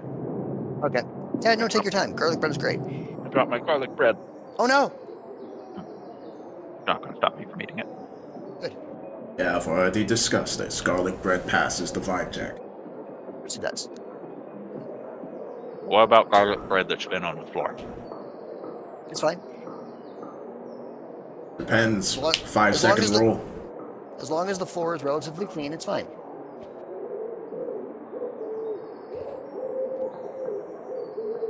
Hey, Hey guys, just assume Jubilee and Scullies are there. I'm just dealing with a sudden headache in the back of my head right now for some reason. Migraine again? Yeah, I thought I was over this. Eh. It ain't I have raining one. or anything, is it? It was rain snowing a lot yesterday. Oh yeah, that'll do it. Take your time. Oh, yeah, I'm just laying down for a moment, but I can still hear you guys. Just assume I'm just quiet in the background for now. It's fine. All right. So, Elvie, Yes. you do not know much about void magic. Even with your extensive knowledge into it, void magic is something that you have very seldom come across. The only live example you have ever seen of it was a very long while ago. What appeared to be a void mage was assailing you, which sucked Mark into a singularity in his chest. Ah, yes. Ah, well. Other That's than that, you have no other live example of void magic. Well, that's concerning. Hmm. Void magic is a very rare and volatile school of magic. Do you remember many, many moons ago when we fought a being that had a black hole within his chest? Yes, we've fought a number of them in the That calls. is an example of void magic. I take you into space. Things that reduce you to nothing. But it's not like it reduced people to nothing when they went in. It could have. Guess more like absorbing in a way. But with how you describe the sword, that doesn't sound like it's absorbing. If anything, it gives out pain. I mean, it mostly belongs to that school. Yes. So It could perhaps be a sub-school of some sorts. Like Hey. how Or, it did.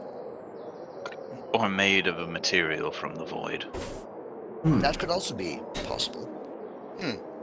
Otto, would you be able to discern if that may be the case? There's some sort of void metal or something. I can certainly try. I And believe he will pick up the sword. Oh god. Does anything happen when he picks it up? No, nothing happened when you picked the sword up. Okay. Then he will again cast detect magic, and It's will still magical. yeah. But then he'll try to take a closer look at like the hilt first, and then moving upward to see if it's all just void magic for the sword. It all appears to be void magic, yes. The whole thing seems to be from the void, Hmm. or at least has a hint of void magic to it. You mean the material? I guess all the materials could be some like from the void. Is it because it is it radiating a particular energy signature, or what? I'm afraid you may need to clarify. Um, in terms of like its magical properties, the only thing I can discern from it is from the void itself. In terms of the metal, will I be able to tell what kind of metal this is or no? No. I can't even tell what kind of metal it is, so it might just be metal from the void. I know someone who might be able to, says Angel as she summons Agam. She summons a being made of pure fire in a place with a lot of wood. He'll be fine. What the fuck? Where am I? You're in a tavern. Thank the gods.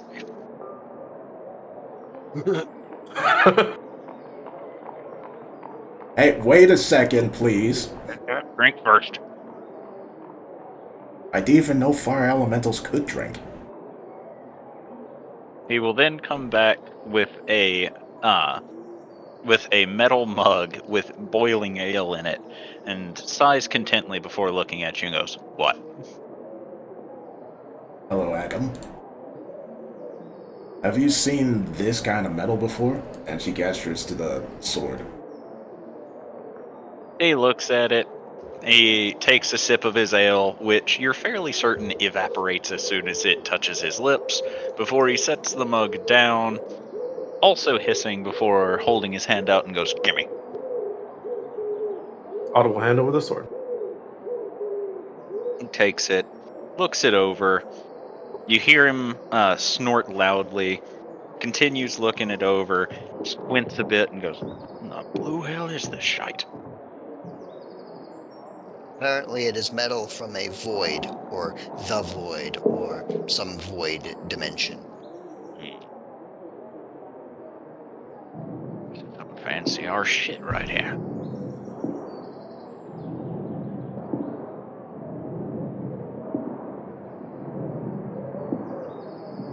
He says as he continues looking it over, and it appears he's trying to place if he has ever seen it before.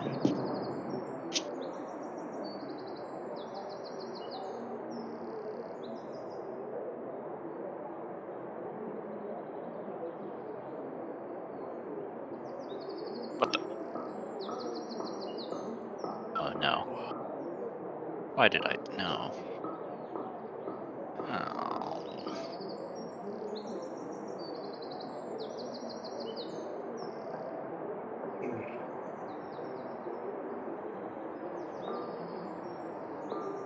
I've just found out that apparently there's an app for tablets that lets you build your own fucking maps. This is not good for me to know. For Luckily, tablets, huh? Fuck. now, What? luckily for me, I don't know the name of what it is. However, judging by the video, it's mapeffects.co, but I don't know if that is the thing, the app using, or if it's just the website trying to get me to buy the maps. Anyway, worries for later because I can't be thinking about that right now.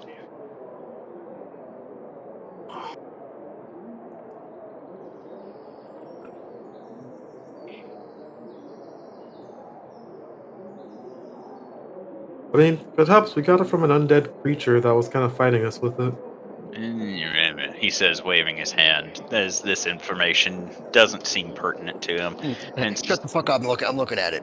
And he says, if I had to guess, this shite comes from. It either comes from the astral plane or that other place. It's The not realm technically between the astral realms. plane. What other place is that? The realm between realms. Ah, Right? Sure. Whatever you say, kid. George will kind of just, after him just walk over, hearing a tad bit of that. It's from the realm between realms. Could it be someone who previously worked for the puppeteer?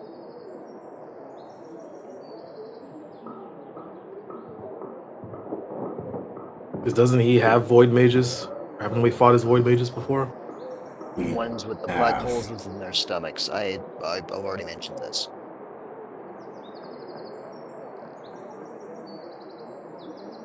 And if this Doulahan or Deadbeard is just going after anyone and everyone, could it not make sense that he probably took advantage of some of the cultists?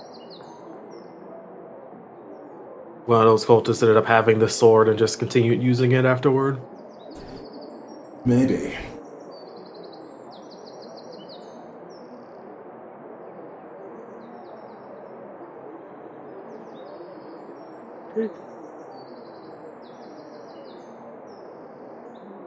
Also, good morning, everyone. Good morning. Good morning.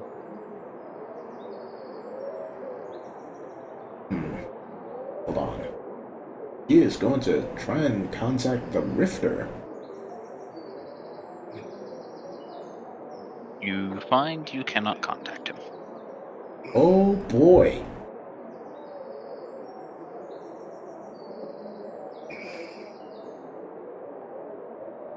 That's not a good sign. What happened? Tried to contact the Rifter to ask. Can't get in contact with him. Have you ever Could tried be. scrying him before? He could be in a situation where divination magic can't reach him. Maybe. I'll try again later, I suppose.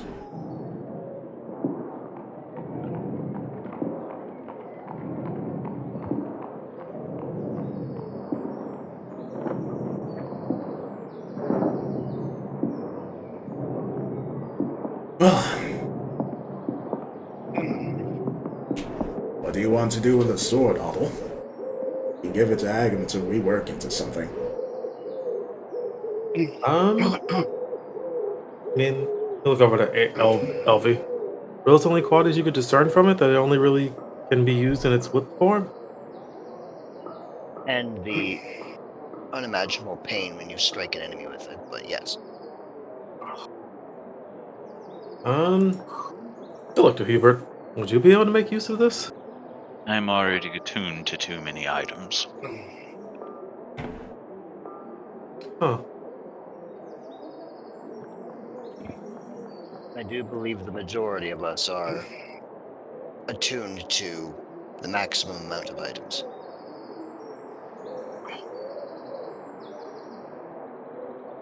Otto will then look over to Hoppy. Oh dear God. Hoppy will look back at you. You're able to use magic items, right? You just can't use them properly at the moment? I would assume so. He will then hand it over to them, to Hoppy. Hoppy will take it. Since he was teaching you how to use... He'll look over back at you. Do you know how to use a whip? Are you asking Hubert? Yes. Hubert just stares at you for asking this question. What? It turns into both the whip and a longsword. I need you to take a very long look at me and remember all of the conversations we had and think about your question very briefly. I will change my question then. Are you able to teach Hoppy how to use a whip as well as a longsword? I can teach him how to use a whip, yes. Okay. Before we leave attune to that, then Hoppy, and then I guess whenever you can, just learn how to use it from Hubert. Okay.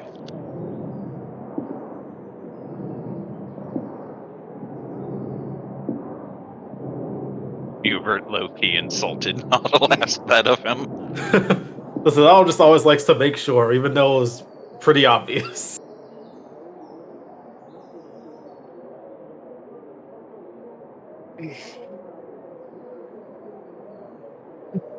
Do you know how to use whips? Whips are basically Drow's religion. Actually, George, wait. Is that something that all Drow know how to use?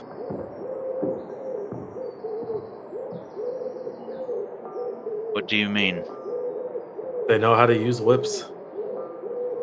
I would assume that any Drow who knows how to use weaponry knows how to use whips.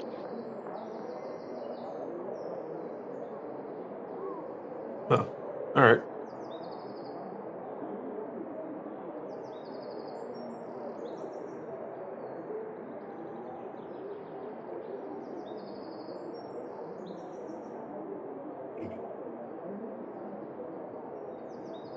Speaking of Drow, Ada, can I ask a favor? I'll look Oh over. God. Yes? I have no way of really contacting Eddie or any spell means. It'd be too much to ask if you could just send a message and ask her how she's doing. You want me to contact Eddie for you? Yes.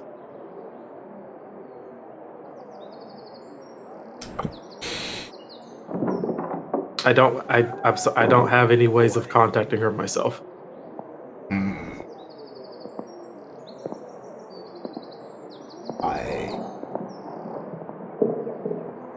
She looks hesitant. Can I ask why you look so hesitant? Don't Oh, think hi, it's Dad. Yo, he says, as a face you haven't seen in a while, Charlie is looking around. Shit, Charlie. Eh. Thorgrim is gonna quickly finish his drink, chug it down and just sort of. Hey, Hey, how you been? I almost died. Ah, shit. That's rough, bro. But you didn't. Yeah. And Thorgrim will look to Obi and just go, hey. Obi will wave to you and say, "Yo." Did you help him to prevent him from dying, or what's going on? Yeah, he almost died of frostbite. Obi says, walking away. What? Huh? Wait. Huh? Frostbite. I know what that is, but frostbite, really? Things to take down. When a giant titan keeps throwing blizzards at you, you'd be surprised how often frostbite is going to be an issue. Yeah, fair. I'm sorry, you said Titan? Yeah. Yeah, that's yeah. It's like Thorgrim's like, yeah, that's fair, and then like ... What? Charlie was fighting a titan, apparently. Of course he fucking was. I have a question. Why?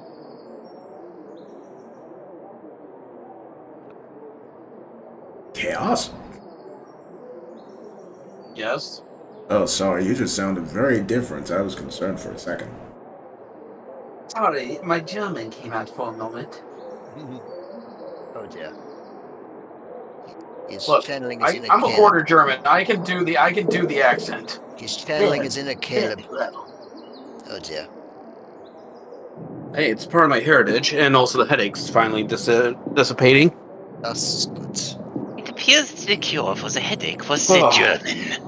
Ah, the German. Jawohl. Sprechen Sie Deutsch. For Deutschland. For the Ja. fatherland. Ja.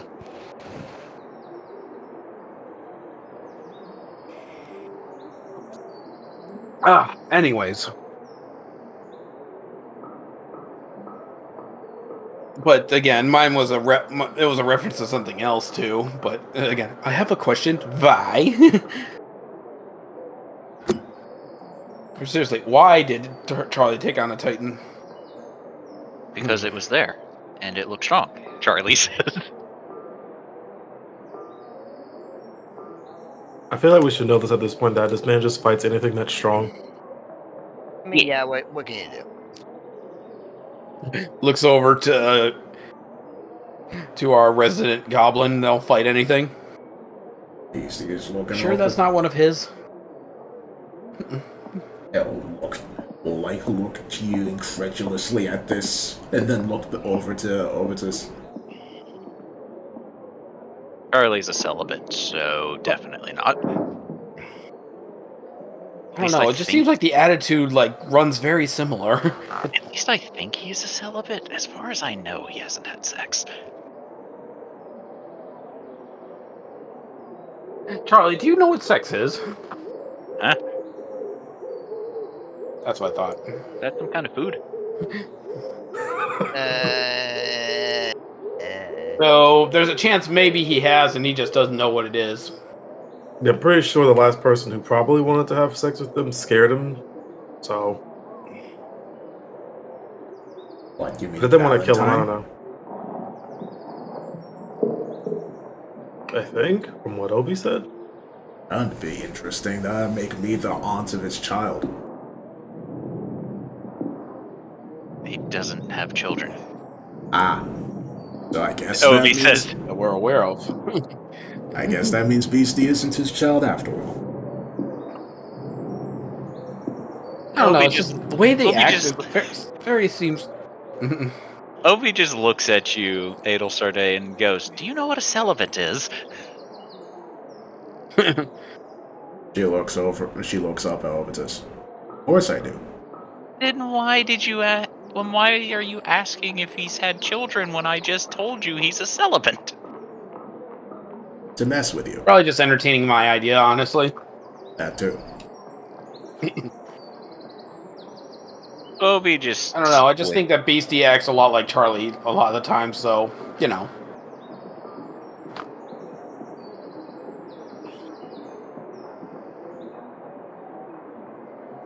Beastie me all look up at Charlie. Hey, Charlie will look around. down! And she, like, punches him in the leg. He just looks down at you and stares at you and goes, "Where's the rest of you? Ah, the rest of me is here. You're so small." You met me before.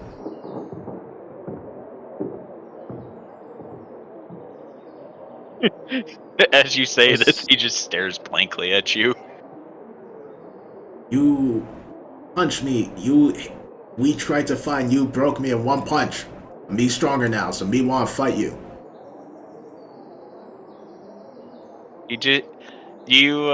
As you say this, it appears that he is only able to hold one thought at a time, as it seems he is trying his damnedest to remember where he's met you.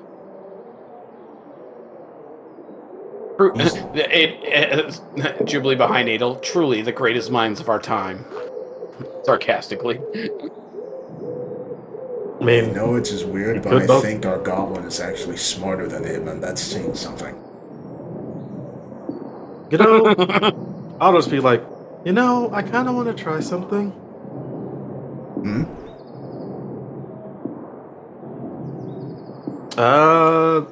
Is the headband? If it's like an attunement item. It is an Yes. attunement item. So if Fuck, you're willing okay. to waste 2 hours, you can try. Nah. I'll just say, what if we gave Charlie the headband of intellect? I am afraid of what that would do. I am morbidly curious. You really want to put that headband through that kind of trauma? Yes. I That's the limits. mean, of how it. long? How long do we have before everyone is ready to leave? Well, that's dependent on Rodriguez Carmela Montague. And his crew. It seems like we have quite a while, seeing as they're still in bed. Okay, I'll be unattuned from the headband. Poppy will take the headband off, but cannot unattune to it until it naturally unattunes from him. That's like an hour from now, right? Give it a bit. If only one of you had a spell that can cheat this. What spell would that be? Oh, wait. Is it Greater Restoration? No, that just breaks. Wait, does that break attunement? No. Thor, I hate it. I just saw it. I fucking hate it. That's terrible. Ugh. I'm trying to think where you're going with this. Mothman throwing it back. Ugh. Oh, that. That didn't even faze me. I thought you hated the concept of the spell or something like. No, I was fiddling around and I saw it. I'm like, and like just this ass in my face. Mothman. You know what annoys me? I found a token I wanted to use, and now I can't find it anymore. Ah, Which is a damn bit it. of a What, Mothman? No. Maybe next time, but not today. He's a paladin. He's a paladin. He took the art of throwing it back. Oath. Oh no. Anyways. But if only there was a spell that allows you to take a short rest in about 15 minutes. What, catnap? God damn it. Otto will snap his fingers. He'll say, and look and say,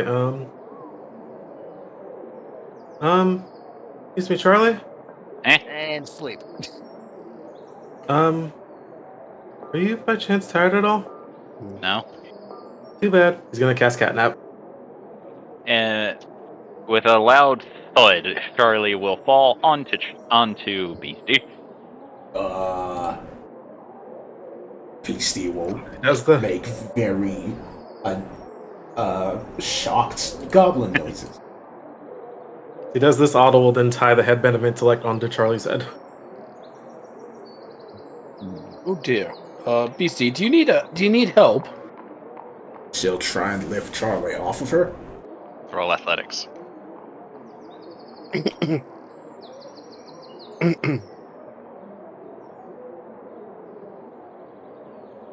Yeah, you move him. Oh no. She's experienced this before. She's experienced with moving big guys off her. Yep, she's just gotta my lift God. Charlie up with one arm and look to everyone else. Well, actually, she's just gotta look down over at Otto. What? As he finished tying the headband of intellect, and just say, "We'll see how he acts in like 15 minutes or 10 minutes."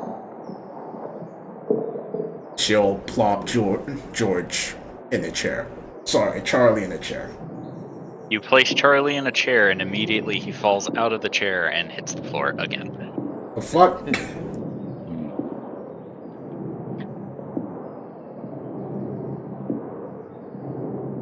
Ugh. I wonder if he's heard the good word of Lord Draco. I don't think he even knows what those words are. Doesn't he worship a You see a different god of gleam in dragons? Scalodius's eyes. So doesn't he Sorry, literally what? worship a different god of dragons Does he? or something? I don't know if Scalodius knows that. Pretty Technically, sure. Technically, I don't even think Charlie worshipped her. He does it. Well, I don't think he. George said, I more don't than think he one? worships her, but I think he draws power from her. There's more than one god of dragons? Scalodius, we literally went to. Just like such a surprise Pikachu face on Scalodius. Scalodius, we literally went to a different realm where there were multiple dragons everywhere.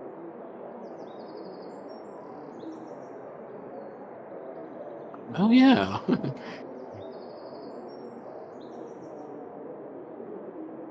I must spread that religion over there someday.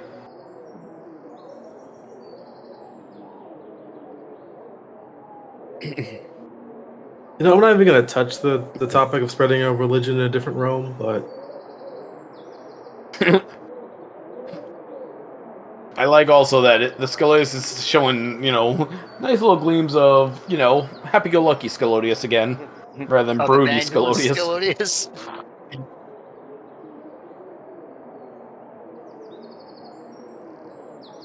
We're getting preacher rather than crusader right now. Put it that way. It's the best way I could put it.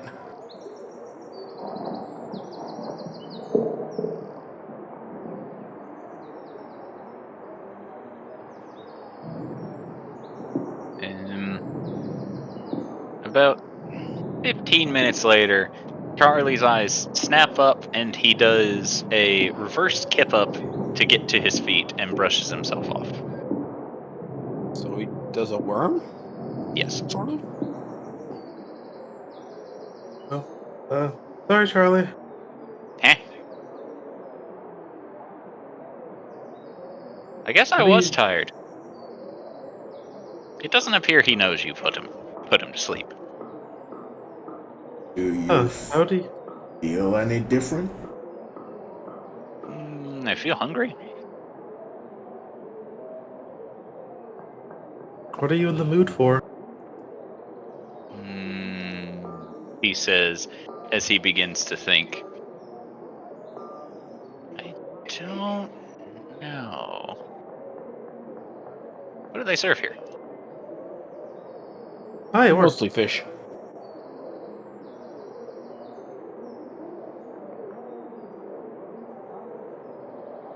Yeah, mostly fish, and then I guess they also have ale and things like that.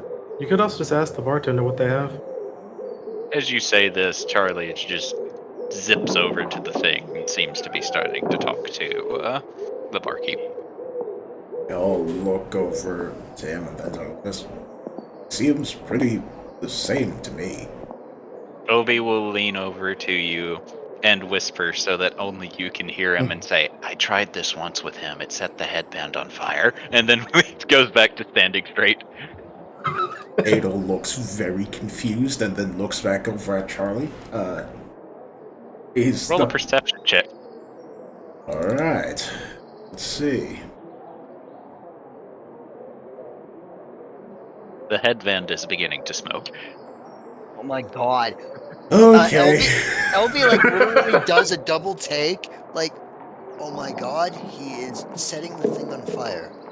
Adel's going to go and very quickly take it off of him. Charlie, who is busy eating, doesn't seem to notice. So then head back. You know, I was only kidding about that, but dear lord, that man's mind must be a scary place to be. She's just gonna place the headband of intellect back in Adel's hands. I think that defies logic. You know what else defies logic, Gloomhollow? Many things, but go on. A man that died was given his soul back by a god and then runs around with a negative IQ capable of fighting titans and almost dies to frostbite, only to be rescued by a several millennia-year-old lich who is the grandson of the goddess of death, and whose grandfather is married to her. Ares didn't give him back his soul. She gave him a part of hers. That defies logic.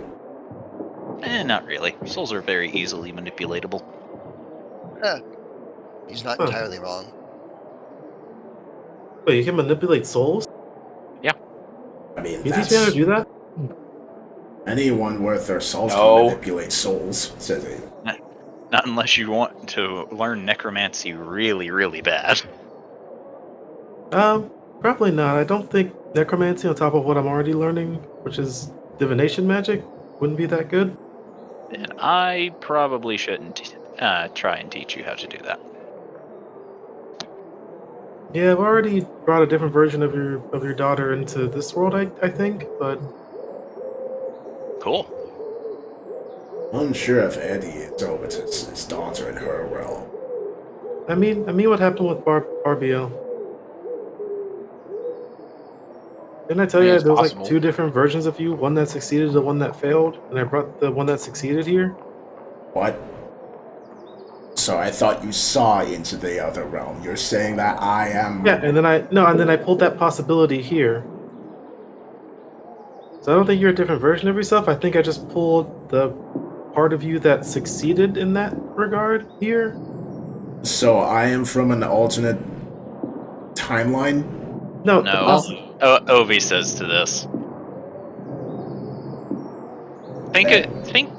Think of what Otto's doing is he's standing on a boat. Your river comes to a fork where you can go left or you can go right. Otto can use his magic to make you go right instead of left. It's not an alternate you. Less- He is more or less messing with probability. I was gonna say, it's less Yep, you that'd be the way to being describe pulled it. into a timeline and more a timeline being pulled to you. You guys Well, I really guess- need to stop thinking of this as timelines. That's not how divination magic works. Well, yeah, I guess I increased the probability of you succeeding by seeing a version of you that did succeed. Does that make more sense, I guess? No, that still goes back in the timelines. I pretty much changed the probability of you succeeding. Oh.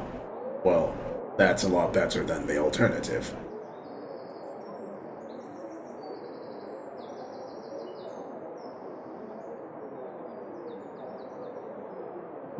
Meanwhile, the priest is busy priesting. And Beastie is busy trying to get Charlie to fight her. Beastie. Priest is busy priesting and Beast is busy beasting. Yep. Beastie, beast mode. Scalodius, priest mode. Charlie feast mode. The singularity grows even further. Does the feast consist of yeast? I mean, there is bread, so yes. At least a little yeast.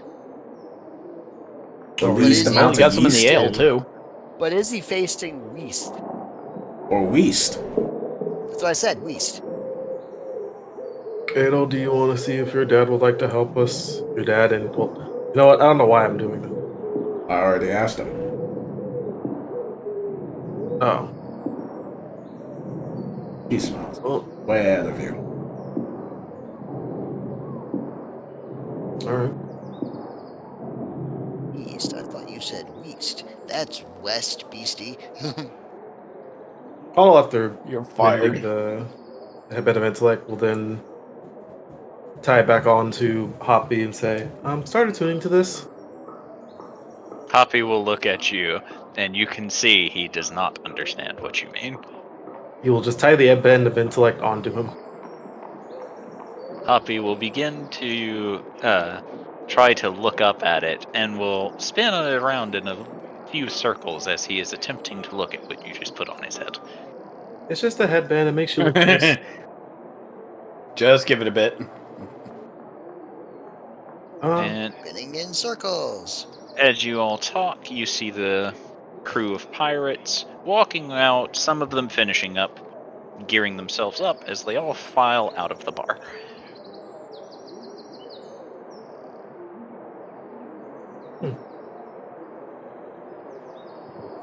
Oh, also, Mr. Obidus, sir? What? Do you know anything about void magic? Ugh. I mean, a little bit. By you making that noise, I'm guessing you don't like it. It's not technically a real magic, but it is real magic. And bleh. What? What? No, the noises. What did you mean by those? I just don't like void magic. Okay. Why? It's hard to understand and doesn't really exist and blah blah blah blah blah. I think that just confirms that it's from the realm between realms rather than actually the astral sea. Have you been to the realm between realms a lot, Dad? I have been in the realm between realms, yes. Hmm. Fucking hate that place.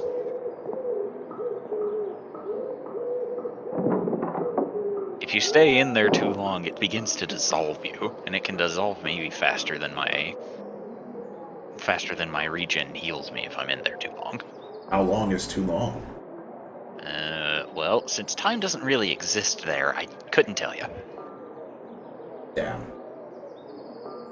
We only spent a few instances between realms. Thankfully, never long enough that we began to dissolve. But considering that's where the Puppet Master makes his home,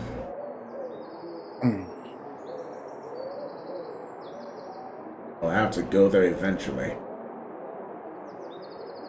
Sounds fun. It is. Yeah, I was being sarcastic. I know you were.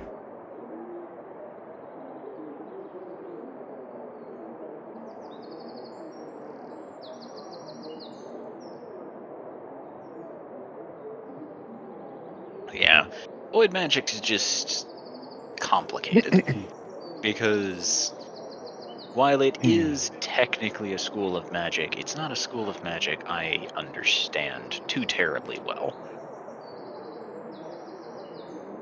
Well, seems like it might be one that is from a... Well, not might. It is one from a realm you're not too familiar with, so it makes sense that it's one that you aren't familiar with. True.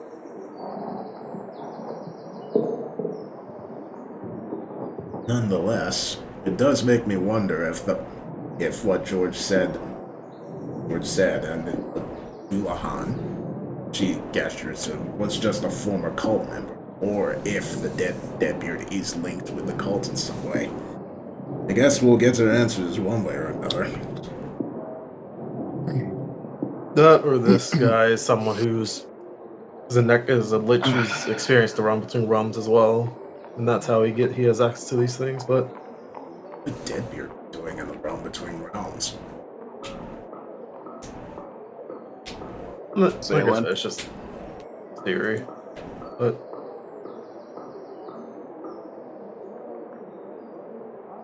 we shall see what we deal with when we get there. Yeah. Good morning, Rodriguez. Good morning. How are you today? I am well. And yourself? I'm fine. Mr. Obi, Rodriguez. He's going to be joining us. The more the merrier, he says, spreading his hands. Alright.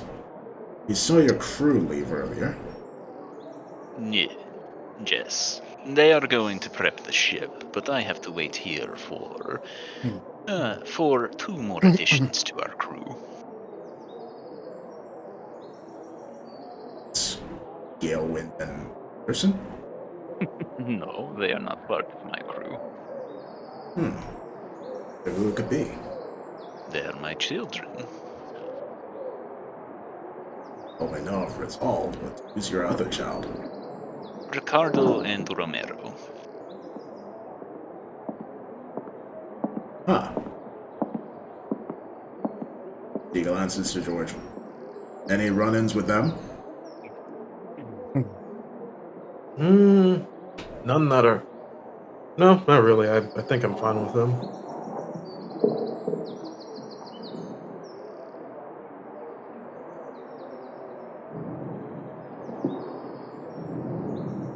And as you're all waiting, you hear the door open and a voice chattering very, very quickly as 2 figures enter, one talking the ear off the other.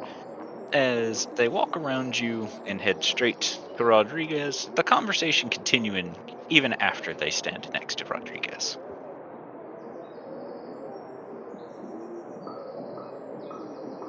Mainly because they talk so much that I don't think there's any reason for us to have a problem. I see.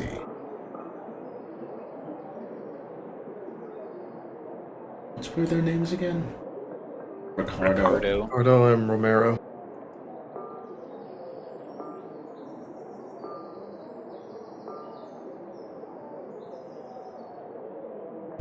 Alright. And the one that's talking finishes the story by going, and it almost capsized the ship. Hello! I think we are taking you all on an escapade today. You could say that. My name is Ricardo. It's a pleasure to make your acquaintance.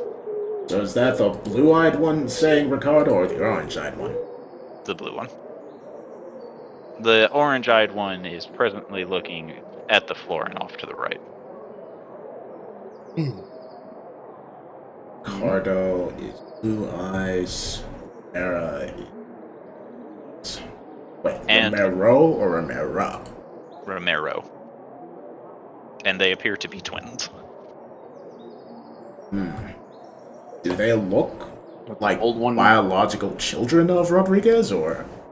Well, considering the fact that they're cats, I would assume so, yes. I don't know. Aren't tabaxi somewhat feline? They are So, there you somewhat, ever so somewhat. go. I don't know. The fucking D&D genetics.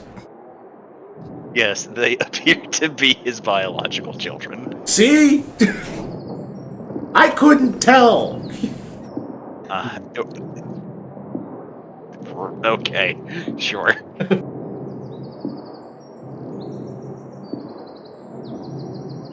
Where were we? Oh, yeah. Hello, nice to meet you. Yes, it's nice to meet you both. I am Adel Sarday. Ooh, that is a fancy name. Why is it so fancy? Because I am royalty. Oh, amazing.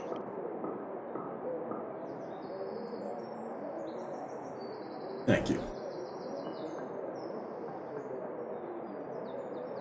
And what of the rest of you? It's George O'Lockenhide. I'm pretty sure we've met before, but I think it's only in passing. He snaps his fingers and points at you and goes, George O'Lakenhide, it's been a while. How you been? How's the family? We're doing fine. Cats are multiplying. Yeah, everyone's doing fine. Mother's still running the kingdom. Dad's still dead. So. Well, my mom's still dead too, so at least we have something in common that way.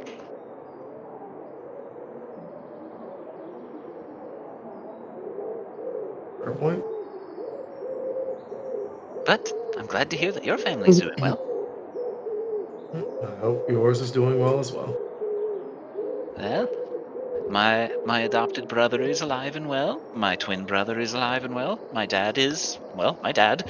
He says, motioning at him.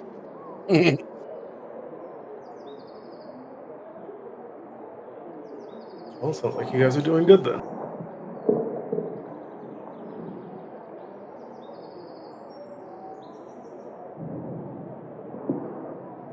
Excuse everyone here for being quiet. I don't know why they decided not to do introduction. Oh, they're probably just shy like Romero is. Don't worry. No, just didn't want to interrupt. Well, why not? Interrupting's the most fun part of a conversation.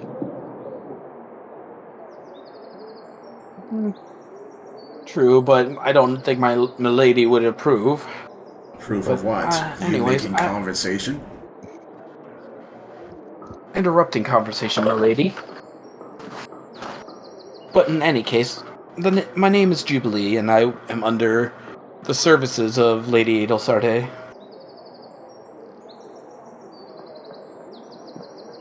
She's gonna try to see if she can catch Ricardo looking up. Yeah. And maybe flash a wink at him. Ricardo's just will look at you. He smiles and winks back at you.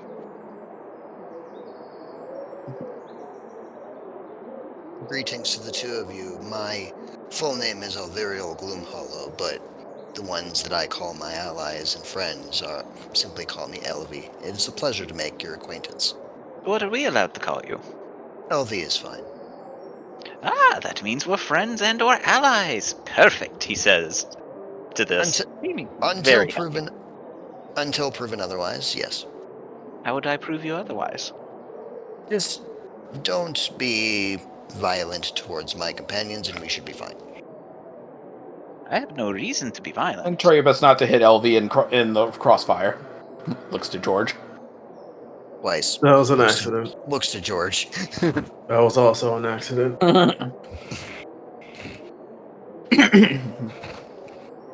Thorgrim from behind everyone else going, just sort of jumping up and down like a small kid trying to get attention. Like, hi, Thorgrim, sorry, I'm a little small. Hi. Ricardo will lean to one way, lean to the other, and just go, why don't you just move to the front? I don't want to push past him. That's not... Oh, go around them. You look like a speedy fellow. Ah, fine. Yo.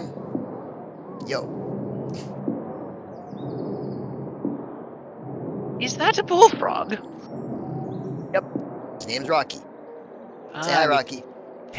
Ribbit. And his skin is so moist, you take very good care of him. Yeah, I mean, he's my buddy. I gotta take care of him. Ribbit. That's right, Rocky. Very vocal boy.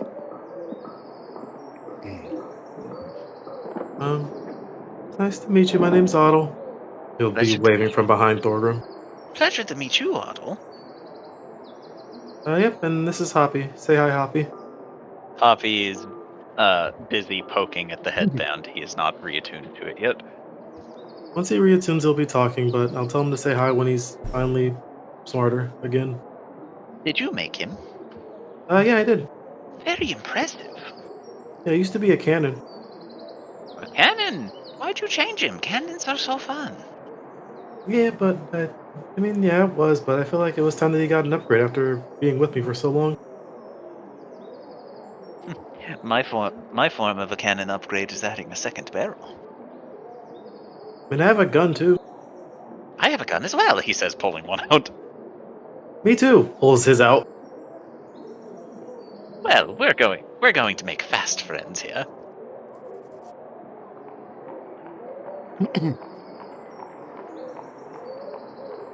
Ada will nudge Hubert with her elbow. Hubert will look at you. Say hello. I do not want to. Hubert, What? you should be. You're being rude by not saying hello. And? Don't be rude.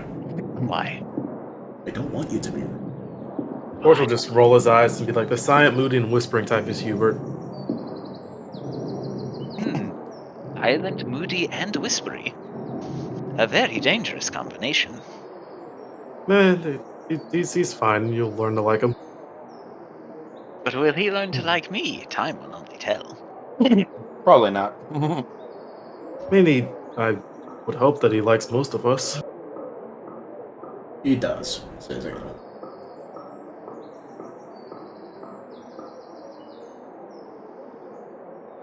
Some of us more than others, Jubilee says with a sly smirk. I suppose we will see in time if I get to be one of the people he likes, or if he continues to look at me like that, he says, with Hubert just staring blankly at him. Well, it's better this stare than the one that has murderous intent behind it. Oh, that stare has murderous intent behind it.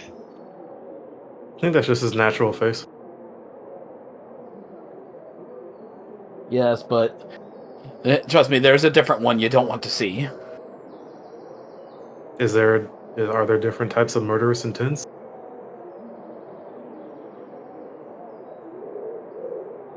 Have you seen what happens when Adel's in peril? I've seen him get angry and strike with a lot more emphasis, but it's still murderous intent all the same.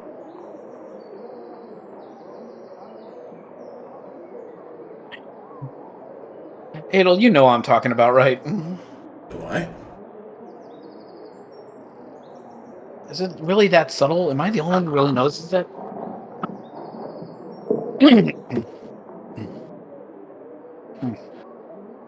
Guess it's just a me thing then. Maybe. Alright. All gestures over. That there is Agam. He's our smith, kind of.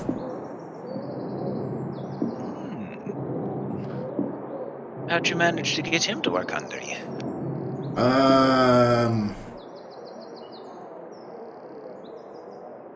We made friends.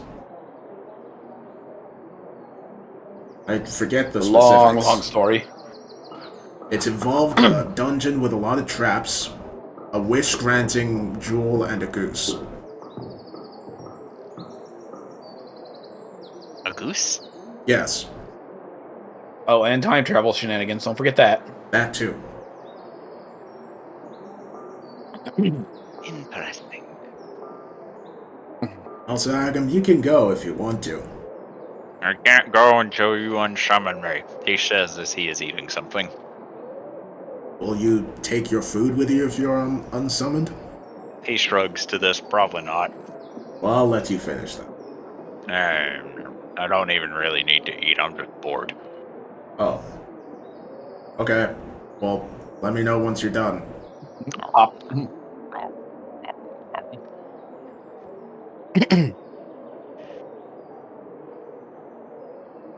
Right. And for those who are not in this vicinity right now, we have three others, but they seem a little preoccupied right now. Looks over to the bar.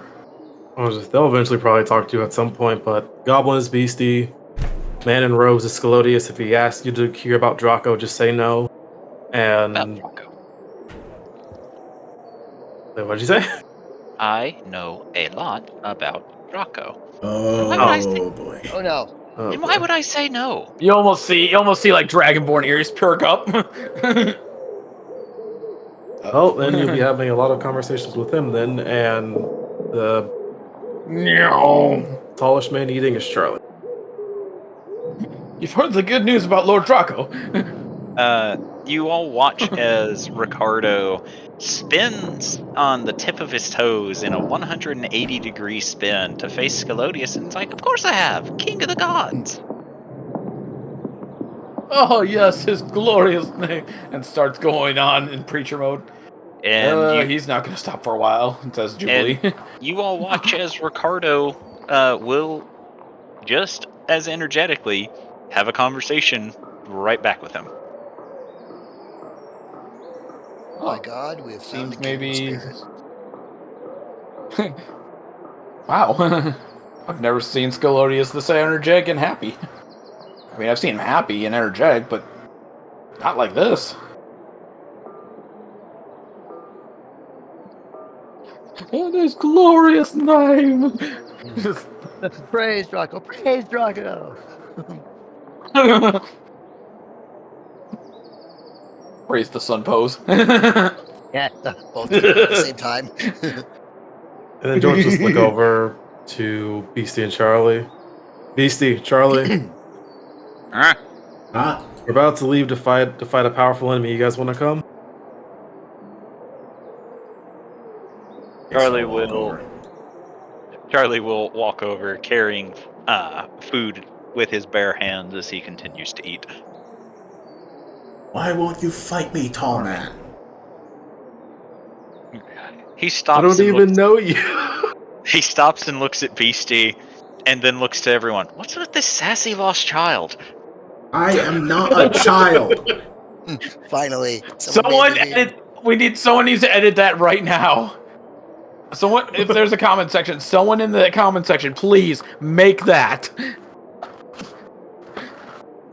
I am a mother of 3, and that you will fight me. What's a mother?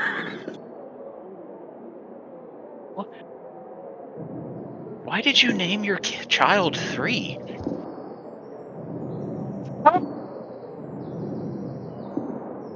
You know what? Wouldn't that put past her to do that? Beastie's eyes twitch.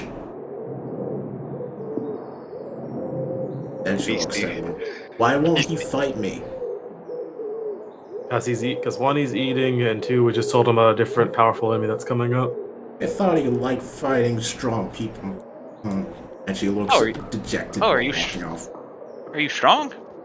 Bebop stops. Yes? Then why didn't you say so?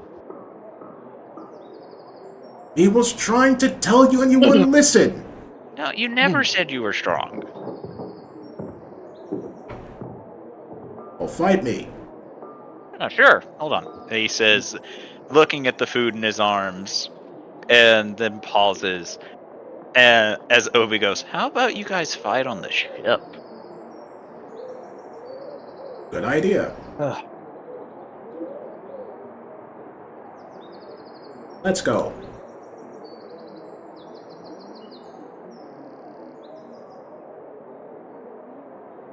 Guess we're finally heading out.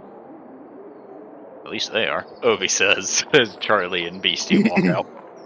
And then Obi just stops and says, I have to make sure Charlie actually makes it to the ship, so I guess I'm leaving too.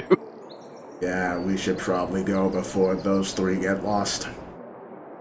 Probably gotta Oh, make he's- sure that even if they do make it on the ship, they don't destroy it.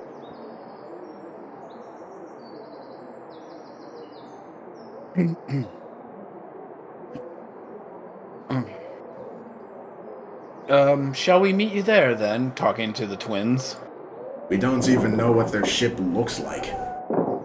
Romero will look over at Ricardo, who is continuing to talk, before looking to you all and says, I can lead you to the ship. He's going to be a minute. Thank you. Jubilee will walk up to him and like grab an arm. Please lead us. At this, his ears pin back a bit, and he clears his throat.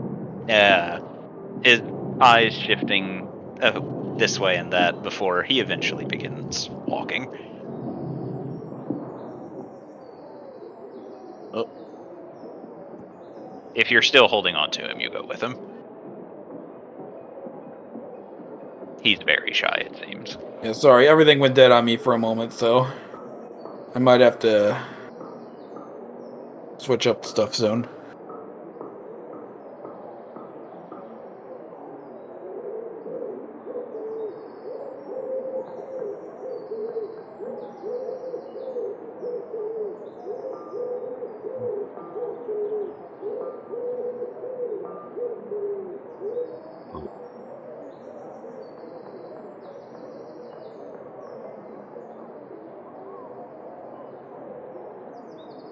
Can you hear me?